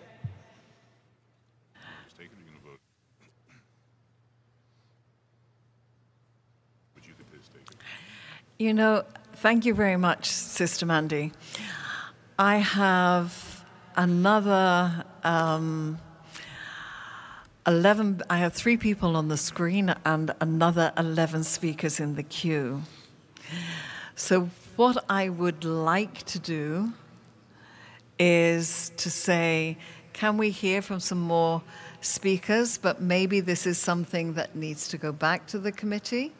But I would really like to give the body the opportunity, in case there are other things that need to be discussed. This is something that is generating a lot of discussion, and we would like to give the body an opportunity to hear the thoughts that are being gathered. Okay? It will go back to the committee, but we are going to give at least, we now have 12 speakers in the queue. We will give some more time for people to actually express opinions. So just so that we're clear, we will not vote on this today, and at the appropriate time, and you will be advised of that well in advance, it will go back to the committee, but also Elder Gerson is making notes of the comments that are being made. So, with that in mind, thank you very much, Sister Mandy. We go to microphone 11, Adeline Kostacci from the Belgium Union Conference in EUD. Thank you, Madam Chair. I'm speaking in favor of this section, but I have 2 concerns. First is that this will mean a lot of work for our elders. And we should keep in mind that our elders are working for the church voluntarily. So even if it's a good spirit, and I think it's a good direction, it needs to be accompanied of a set of guidelines to help us implement this new philosophy into our local church. And the second concern, I think part of the words are witnessing a decrease in involving members in the church. I'm speaking, coming from a district as a pastor where I'm even asked to prepare the children's story for the Sabbath. So a lot of work is concentrated on the pastor and very few work on the members. So I think a set of guidelines to help us implement, to help us educate and train our members will be really useful. Thank you. Thank you very much. Now, there are 12 speakers, the 3 people on my screen, plus 12 speakers in the queue. And as this is going back, I am drawing a line. I'm going to exercise my prerogative and say nobody else to scan in on this item. If we spend, although it's a large item, if we spend this amount of time on every item, we will not get through a fraction of our 29 items. So just, if you can work with me on this one, we will then go to microphone number 6, and Brother Kabo from the Southern Africa Indian Ocean Division. Please. Microphone number 6. Thank you very much, Madam Chair. I speak in favor of this motion because it gives direction to the role of a pastor, and that is very important. This motion, as we see, this item as we see it, it smells and tastes like we are doing a job description of a pastor. And I want to believe that that is in order, and therefore we need just to be clear on a few things. On page 43, line number 26, the line that talks about the pastor being to ordain elders.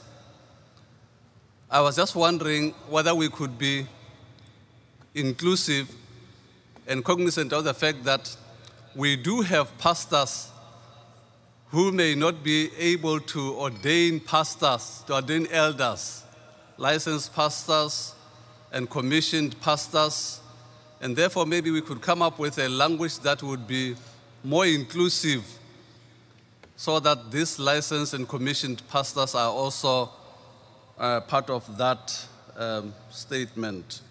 Finally, the item speaks, it has been crafted in masculine form.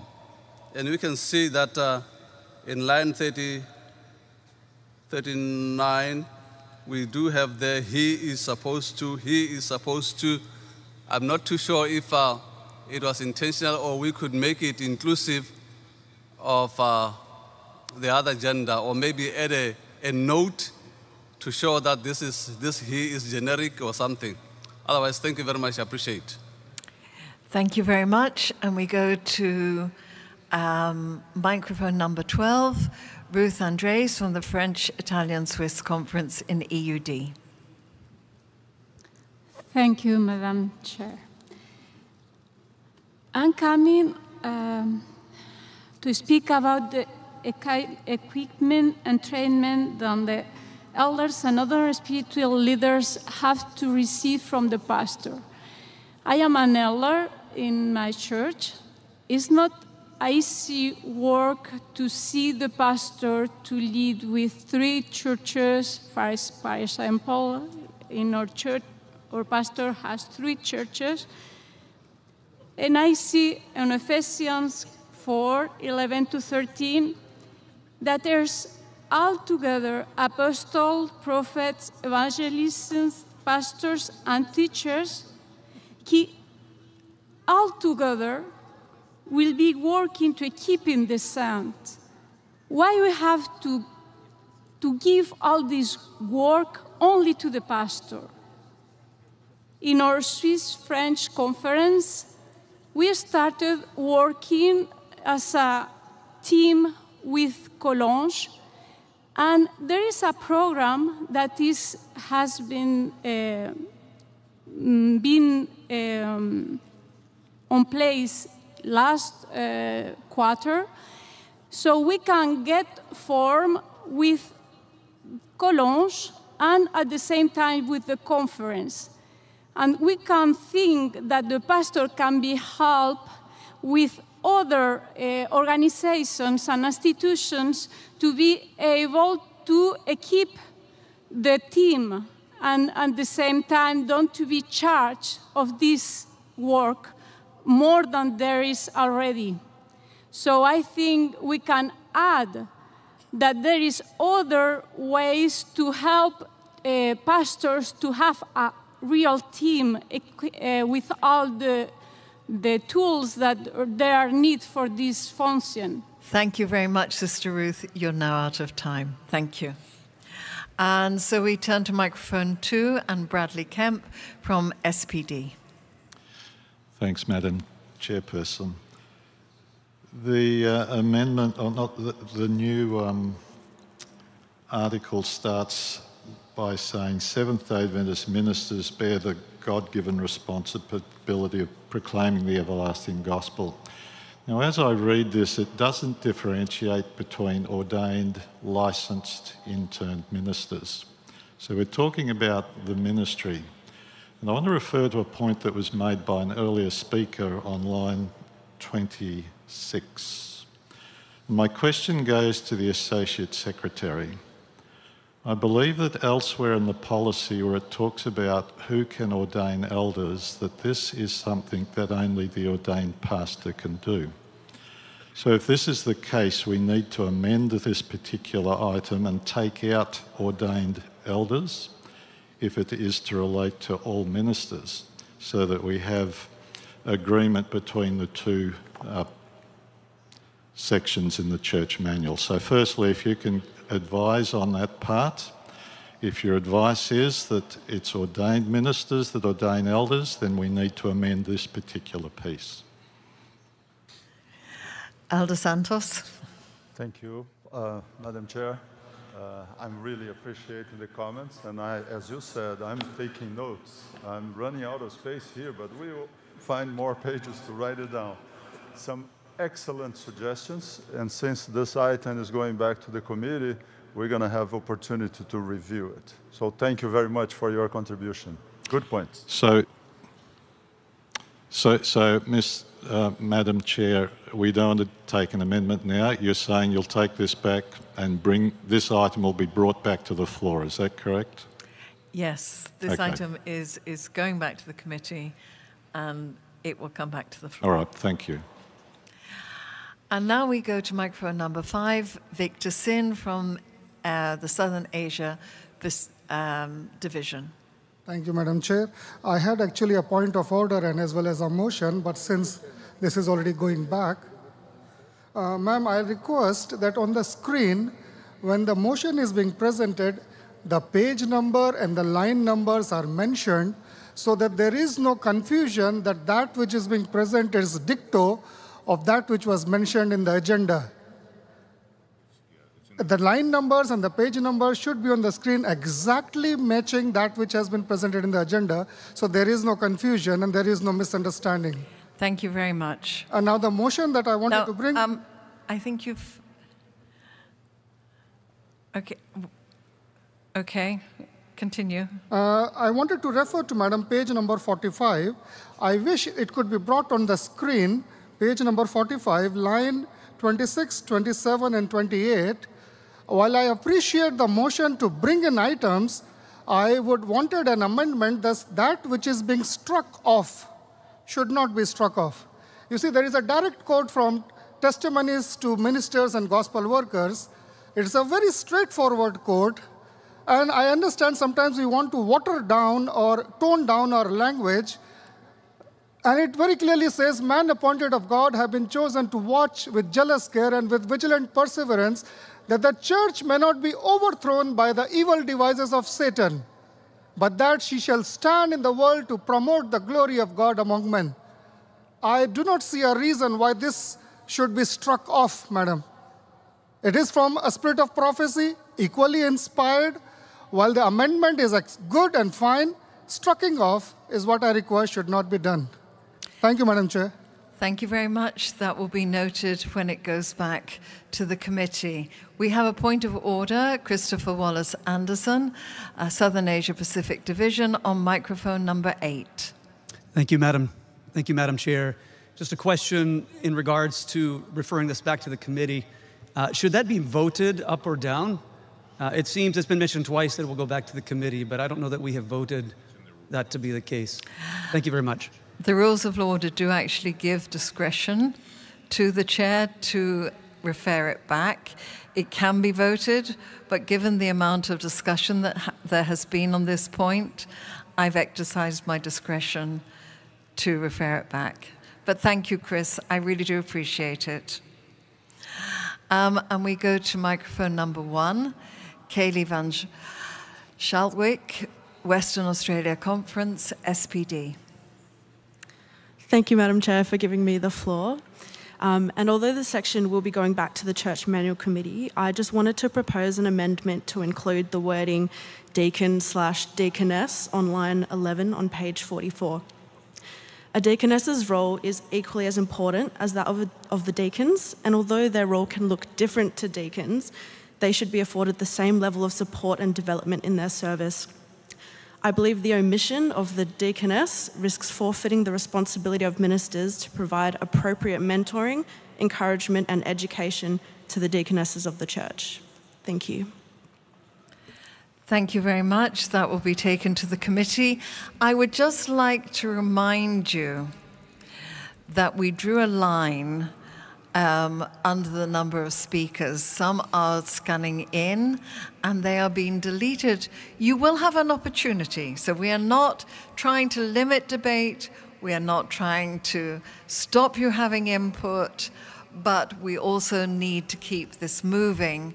So anyone who has scanned in after the 12 that were on the list, when it is time to go to the Church Manual Committee, and we will announce that time well in advance, please go and make your comments to the committee.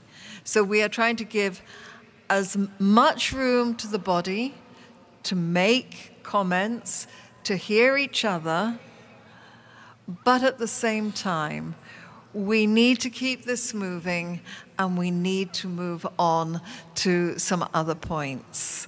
As it said in the training video, that was a very long point.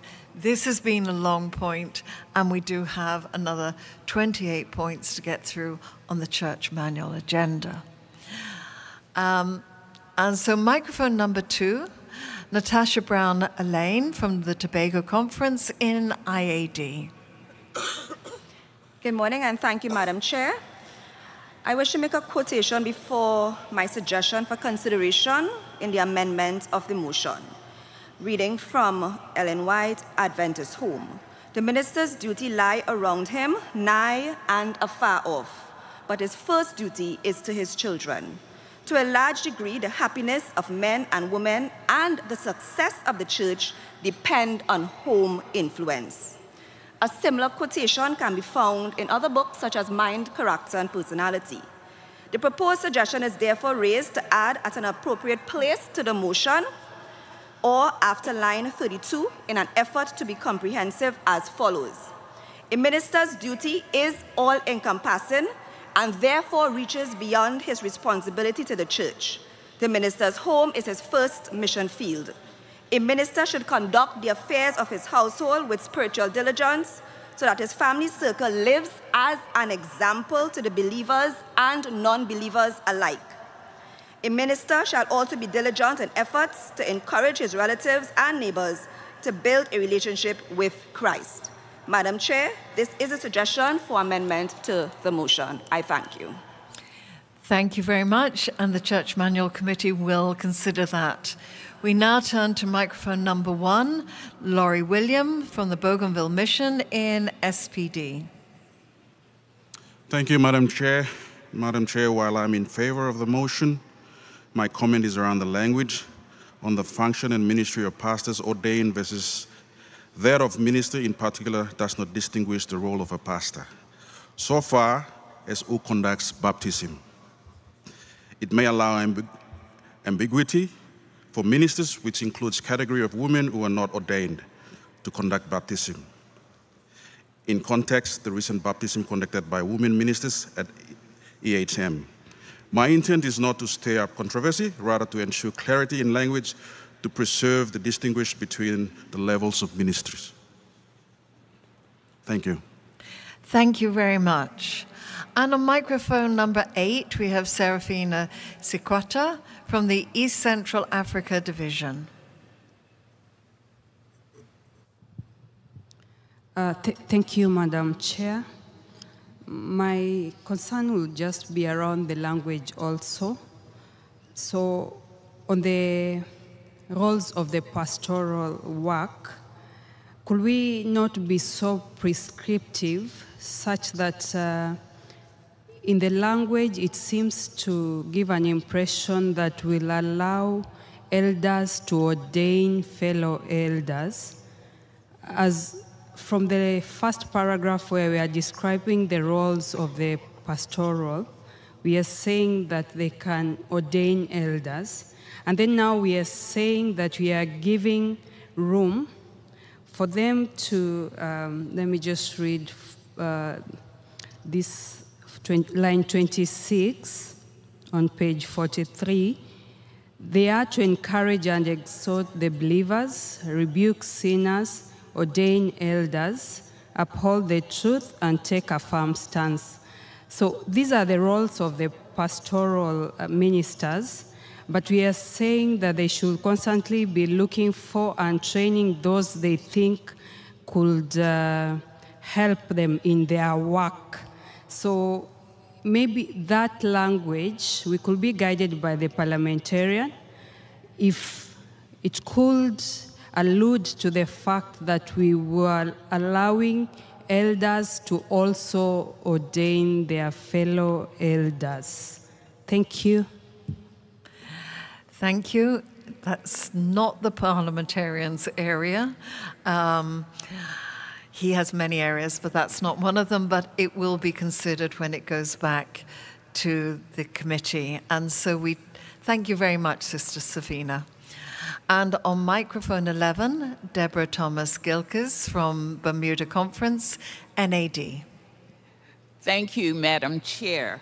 I draw your attention to, while I accept in principle this particular motion, I have concern on page 43, line 18, and line 21, in which it states that the pastor is responsible for equipping the saints according to their spiritual gifts. And then on line 21, it states that they're responsible for training. I think that that is a tall order for pastors to actually be doing the equipping and the training.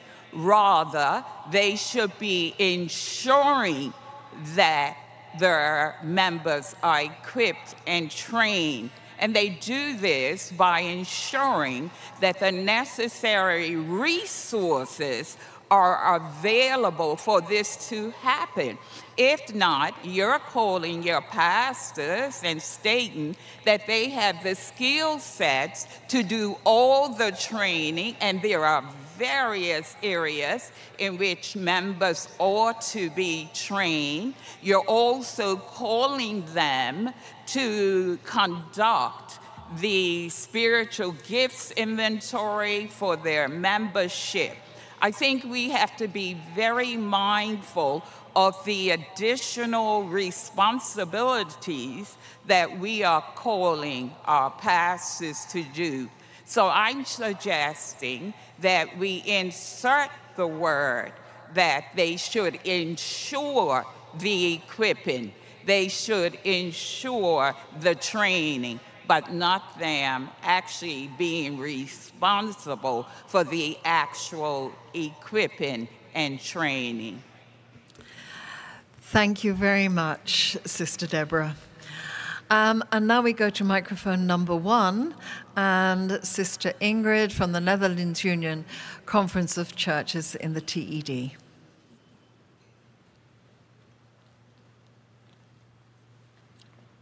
Madam Chair, to me, ministry is a container of understanding. Per 1 Corinthians 12, the whole church is in ministry and has a divine obligation.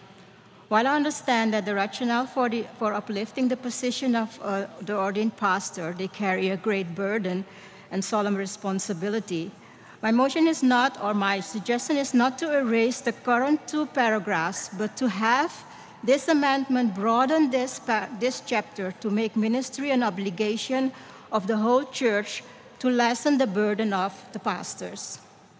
And advise to write 1 Corinthians 12 out and bridge the current passages to the new by mentioning the solemn role of the pastoral ministry. Second, the role of the pastor is obviously not limited to the remuneration in the passages of line 23 to 28. The sentence in line 23 begins with the word "in addition." For more clarity, there can be added "in addition" in the word, pastors are commanded to lead in the work of, and then what comes after that. Since it has been established already that this will go to the committee again, I move that these suggestions will be taken up by the committee for re-evaluation and bring before the body a more balanced text that is rooted in total member involvement. Thank you. Thank you very much, Sister Ingrid. And now microphone number 9. Clinton Wallin. And Clinton has been standing there very patiently. You know, something that you may not know, when you're sitting here, you just see shapes. You don't actually see faces. But I could see someone standing, and I know Clinton so well, I recognize the shape. So, Clinton, please. Thank you very much, Madam Chair. I've appreciated all of this discussion. My simple point is that a good statement, which I believe this is, can always be made better.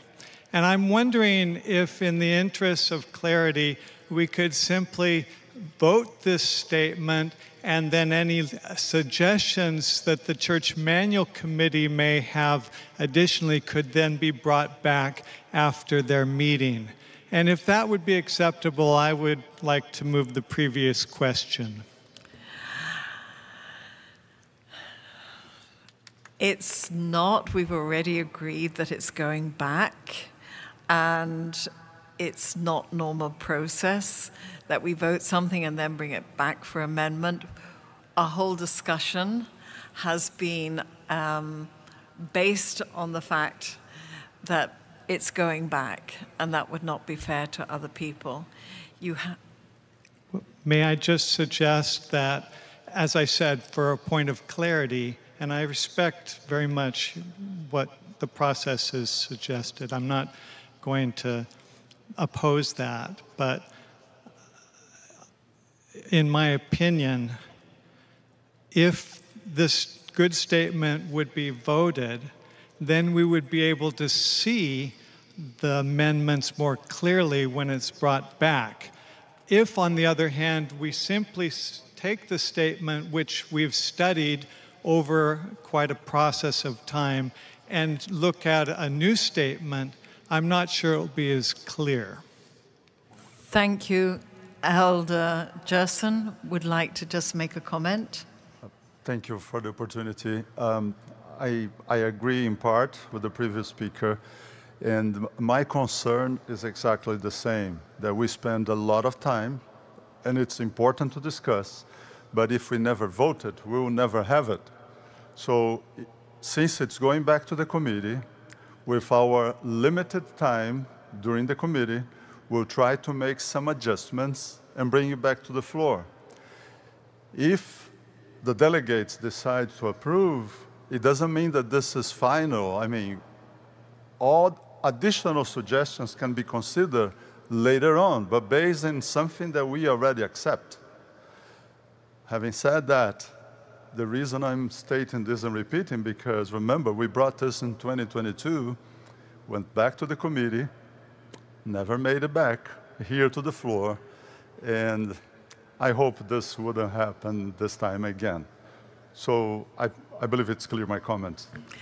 Thank you very much. We appreciate, and we will also send that comment back to the committee. There are 2 more speakers in the queue, and so we will go to microphone number 10, Norman McNulty. Thank you. Thank you, Madam Chair. I want to speak in favor of this motion. I support what was just said. I believe this is a very good statement. I would like to see us as a body vote in favor of this. I'm an elder in my local church. This reflects how we relate to our pastor in our district. I also believe this statement is a very biblical statement based on the New Testament church. And as a church body, I hope that we can vote on this statement this session and move forward with a New Testament model for pastors. Thank you so much. Thank you very much. And our last speaker that had scanned in when we drew the line is Gonzalo Pita. He's a GC delegate at large. And then we will move on to another item. And just so that you're aware, there will be a time when consideration can be given, and it will go back to the Church Manual Committee. We will take into account the comments of the last couple of speakers, that it may be that it comes back and it is voted and then amended later, but we will leave the Church Manual Committee to make that consideration. So our last speaker on microphone number 9, Gonzalo Pita. Thank you very much, Madam Chair. I would like to speak in favor of the motion for pragmatic missionary reasons, which I think everybody will agree. So I'm not proposing any changes, just support. So I think that it recognizes an existing situation and an opportunity. For instance, in the United States, we have maybe one pastor per church. In other countries, we have maybe one pastor for 9 churches, maybe separated by 200 miles. But both situations have challenges. And so the synergy between the pastor and the members, especially professionals like doctors, engineers, lawyers, improves the efficiency for 2 reasons. First, it reduces the strain on the pastor for dealing with specific topics for which probably he was not trained, but also opens opportunities to create the churches as more welcoming places in large cities, for instance, that have a lot of professionals or in research populations, university places, and so on. So I know that I'm not saying anything new, and in fact, this synergy for efficiency and mission was, if I'm not mistaken, James White called businessmen in February 1871 to come to Battle Creek to work together with the pastors and church workers to improve the synergy of the mission. So that's all. Thank you. Thank you very much. We appreciate that. And now, this item will go back to the Church Manual Committee. Thank you for the very healthy debate that we have had and discussion and the input. And now, Elder Santos, can we go to the next item? Of course you can. Let's go to number in your agenda 402. It's on page 46. And there is important 2 pieces of the rationale, as you can see. This amendment aims to eliminate unnecessary repetition, as the information in this deleted paragraph is also found on page 126 of the Church Manual under the section Authorized Speakers. This clarifies the distinction between denominational employees and local church leaders who do not hold credentials. So there are 2 reasons why we are bringing this recommendation. Number 1, because it is already in the Church Manual. We are not changing anything. Number 2, it's not properly located. This paragraph is not on the right place because the chapter 4 is about pastor and other church employees. We are not talking about regular Sabbath morning speakers in our churches. As you know, the large majority of speakers on the pulpit in our churches, they are not church employees. So that's the reason we recommended to amend the Church Manual chapter 4 as listed here on page 35, 36, credentials and license, and delete the paragraph on page 46 of the agenda, lines 31 to 34. I move. Okay, it's been moved. Is there a second? I'm seeing some hands, so it's seconded. On microphone number 2, Sharon Hall from the South Australian Conference. Yeah, thank you, Madam Speaker. I'm in support of this motion. I just also want to notice that to delete the words in harmony with guidelines given by the conference in the other place where it exists in page 126. And my reason for this is that there's a contradiction there between on page 134 of the Church Manual, where it says, in order to maintain a spirit of cooperation between the Church and Conference, the Church shall secure counsel from the Conference on officers on all major matters. So they should secure counsel, but they don't necessarily have to act in harmony with the Council. It still gives the freedom, the autonomy to the Church. So do you want me to repeat my motion? Or? Sister Sharon, yes. We are dealing, it is not germane. Okay, so where do I? Because we are dealing with the recommendation yes. to delete this here. We are not dealing with the other section of the manual. So we are only dealing with what is in front of us. Yeah, thank you. Thank you very much. Now we turn to microphone number 1, Sister Ingrid from the Netherlands Union Conference of Churches, TED. Madam Chair, I find the implications of this amendment very huge. It's a little bit complicated because while it is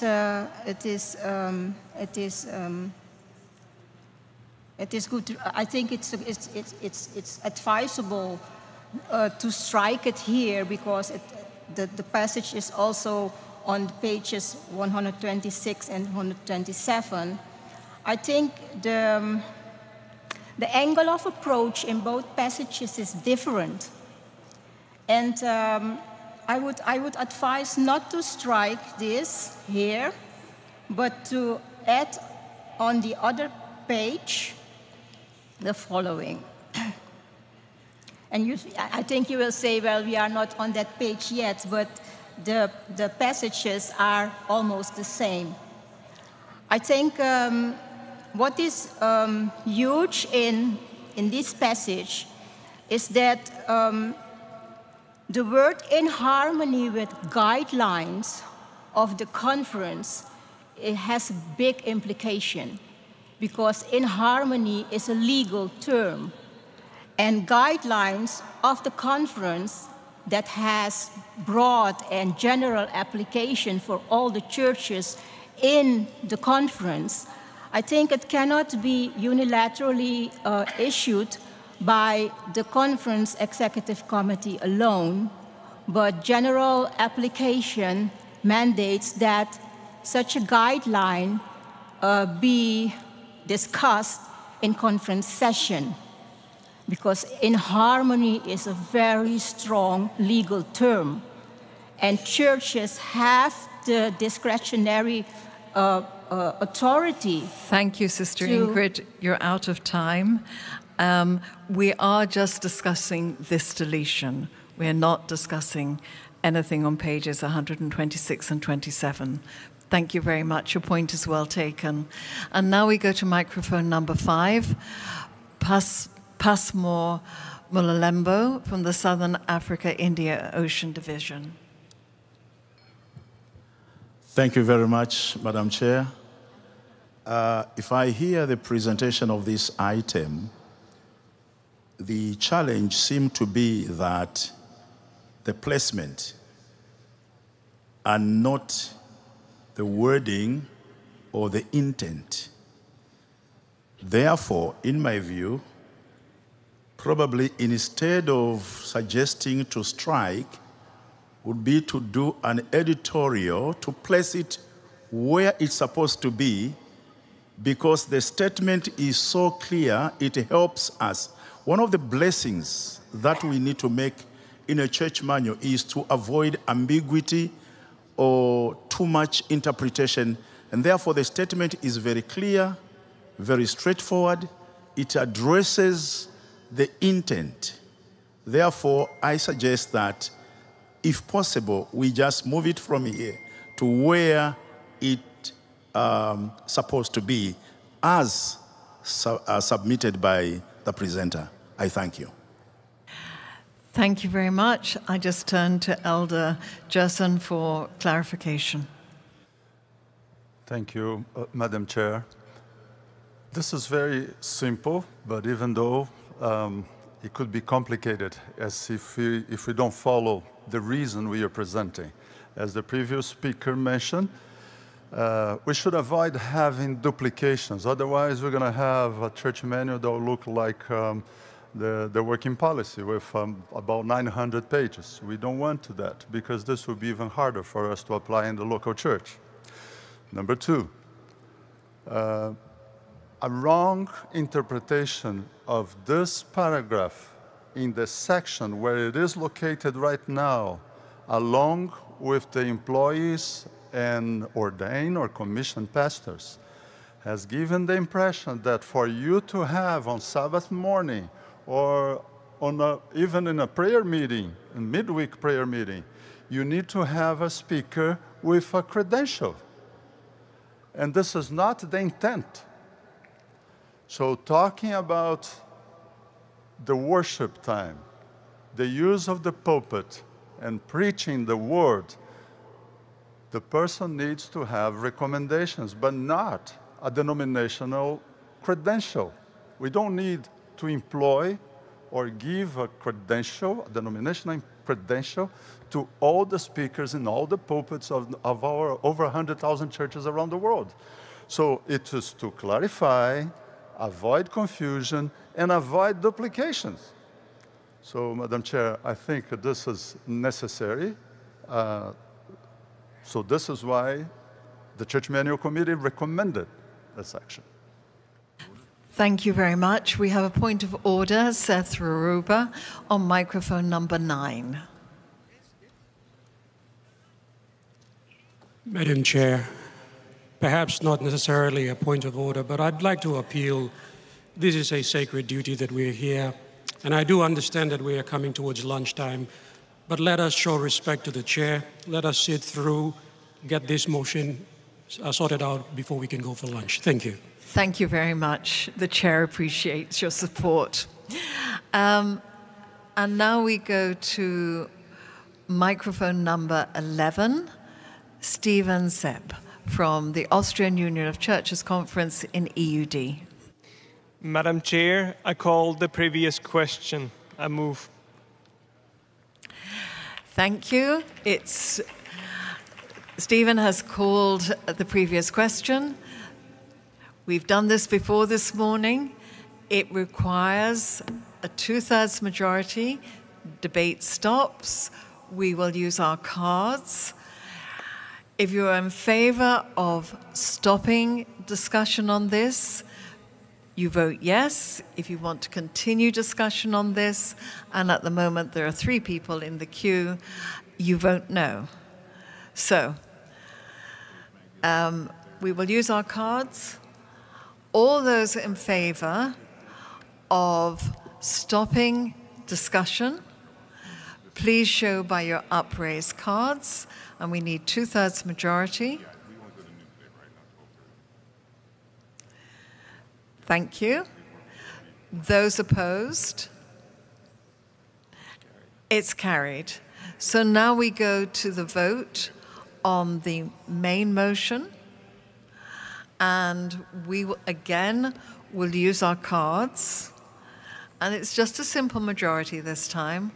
All those in favor of the motion to delete this paragraph, you vote yes. Those wanting not to delete it, you vote no. So we're using our cards for the vote. All those in favor of voting to delete this paragraph, please show by your upraised hands. or your voting cards. Thank you. Those who are opposed? Thank you. That has been carried.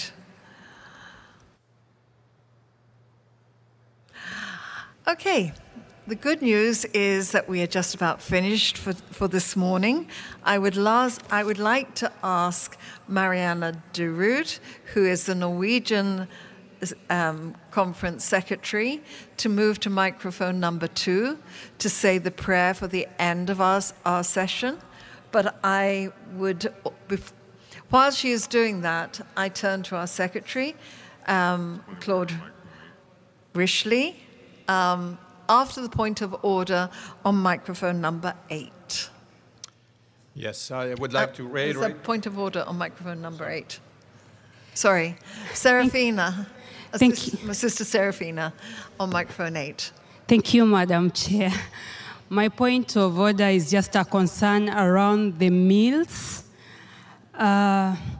Maybe our caterer needs to be talked to because the meals have been below standard, especially yesterday. The rice was uncooked.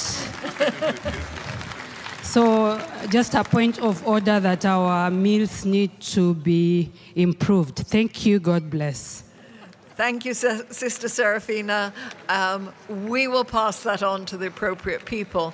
Now I turn to Elder Rishley for some announcements, and then we will go to microphone number 2 to Mariana de Rood from the Norwegian Union Conference to say our closing prayer.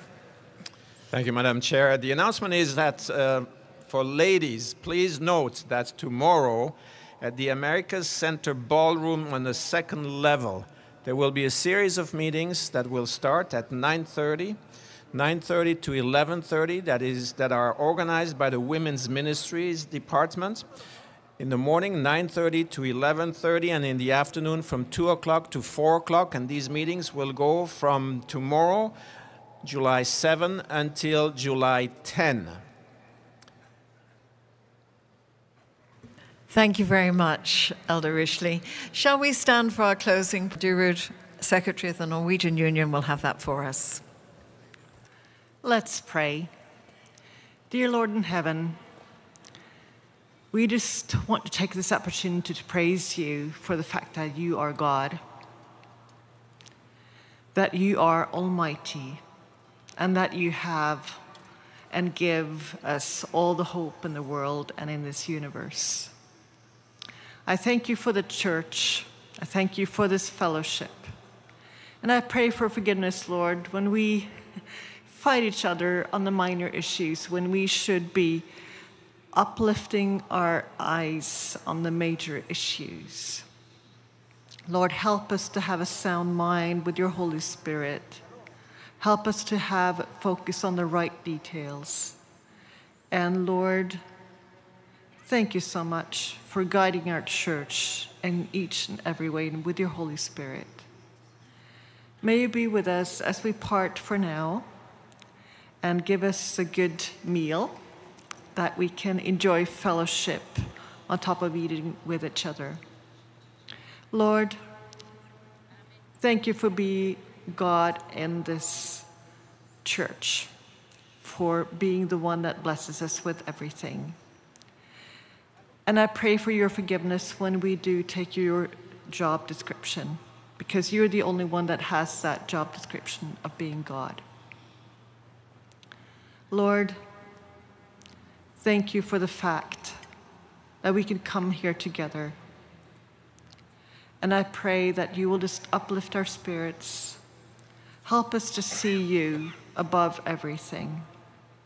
When we think that the church has failed, and we think that we forget where you are, we pray that you will just lift our eyes up. Thank you, Lord, for being there always and bringing our hope towards another world, another new beginning. But in the middle of it all, let's not forget that today is also a beginning. and a new opportunity to do good to your glory. In your name, amen.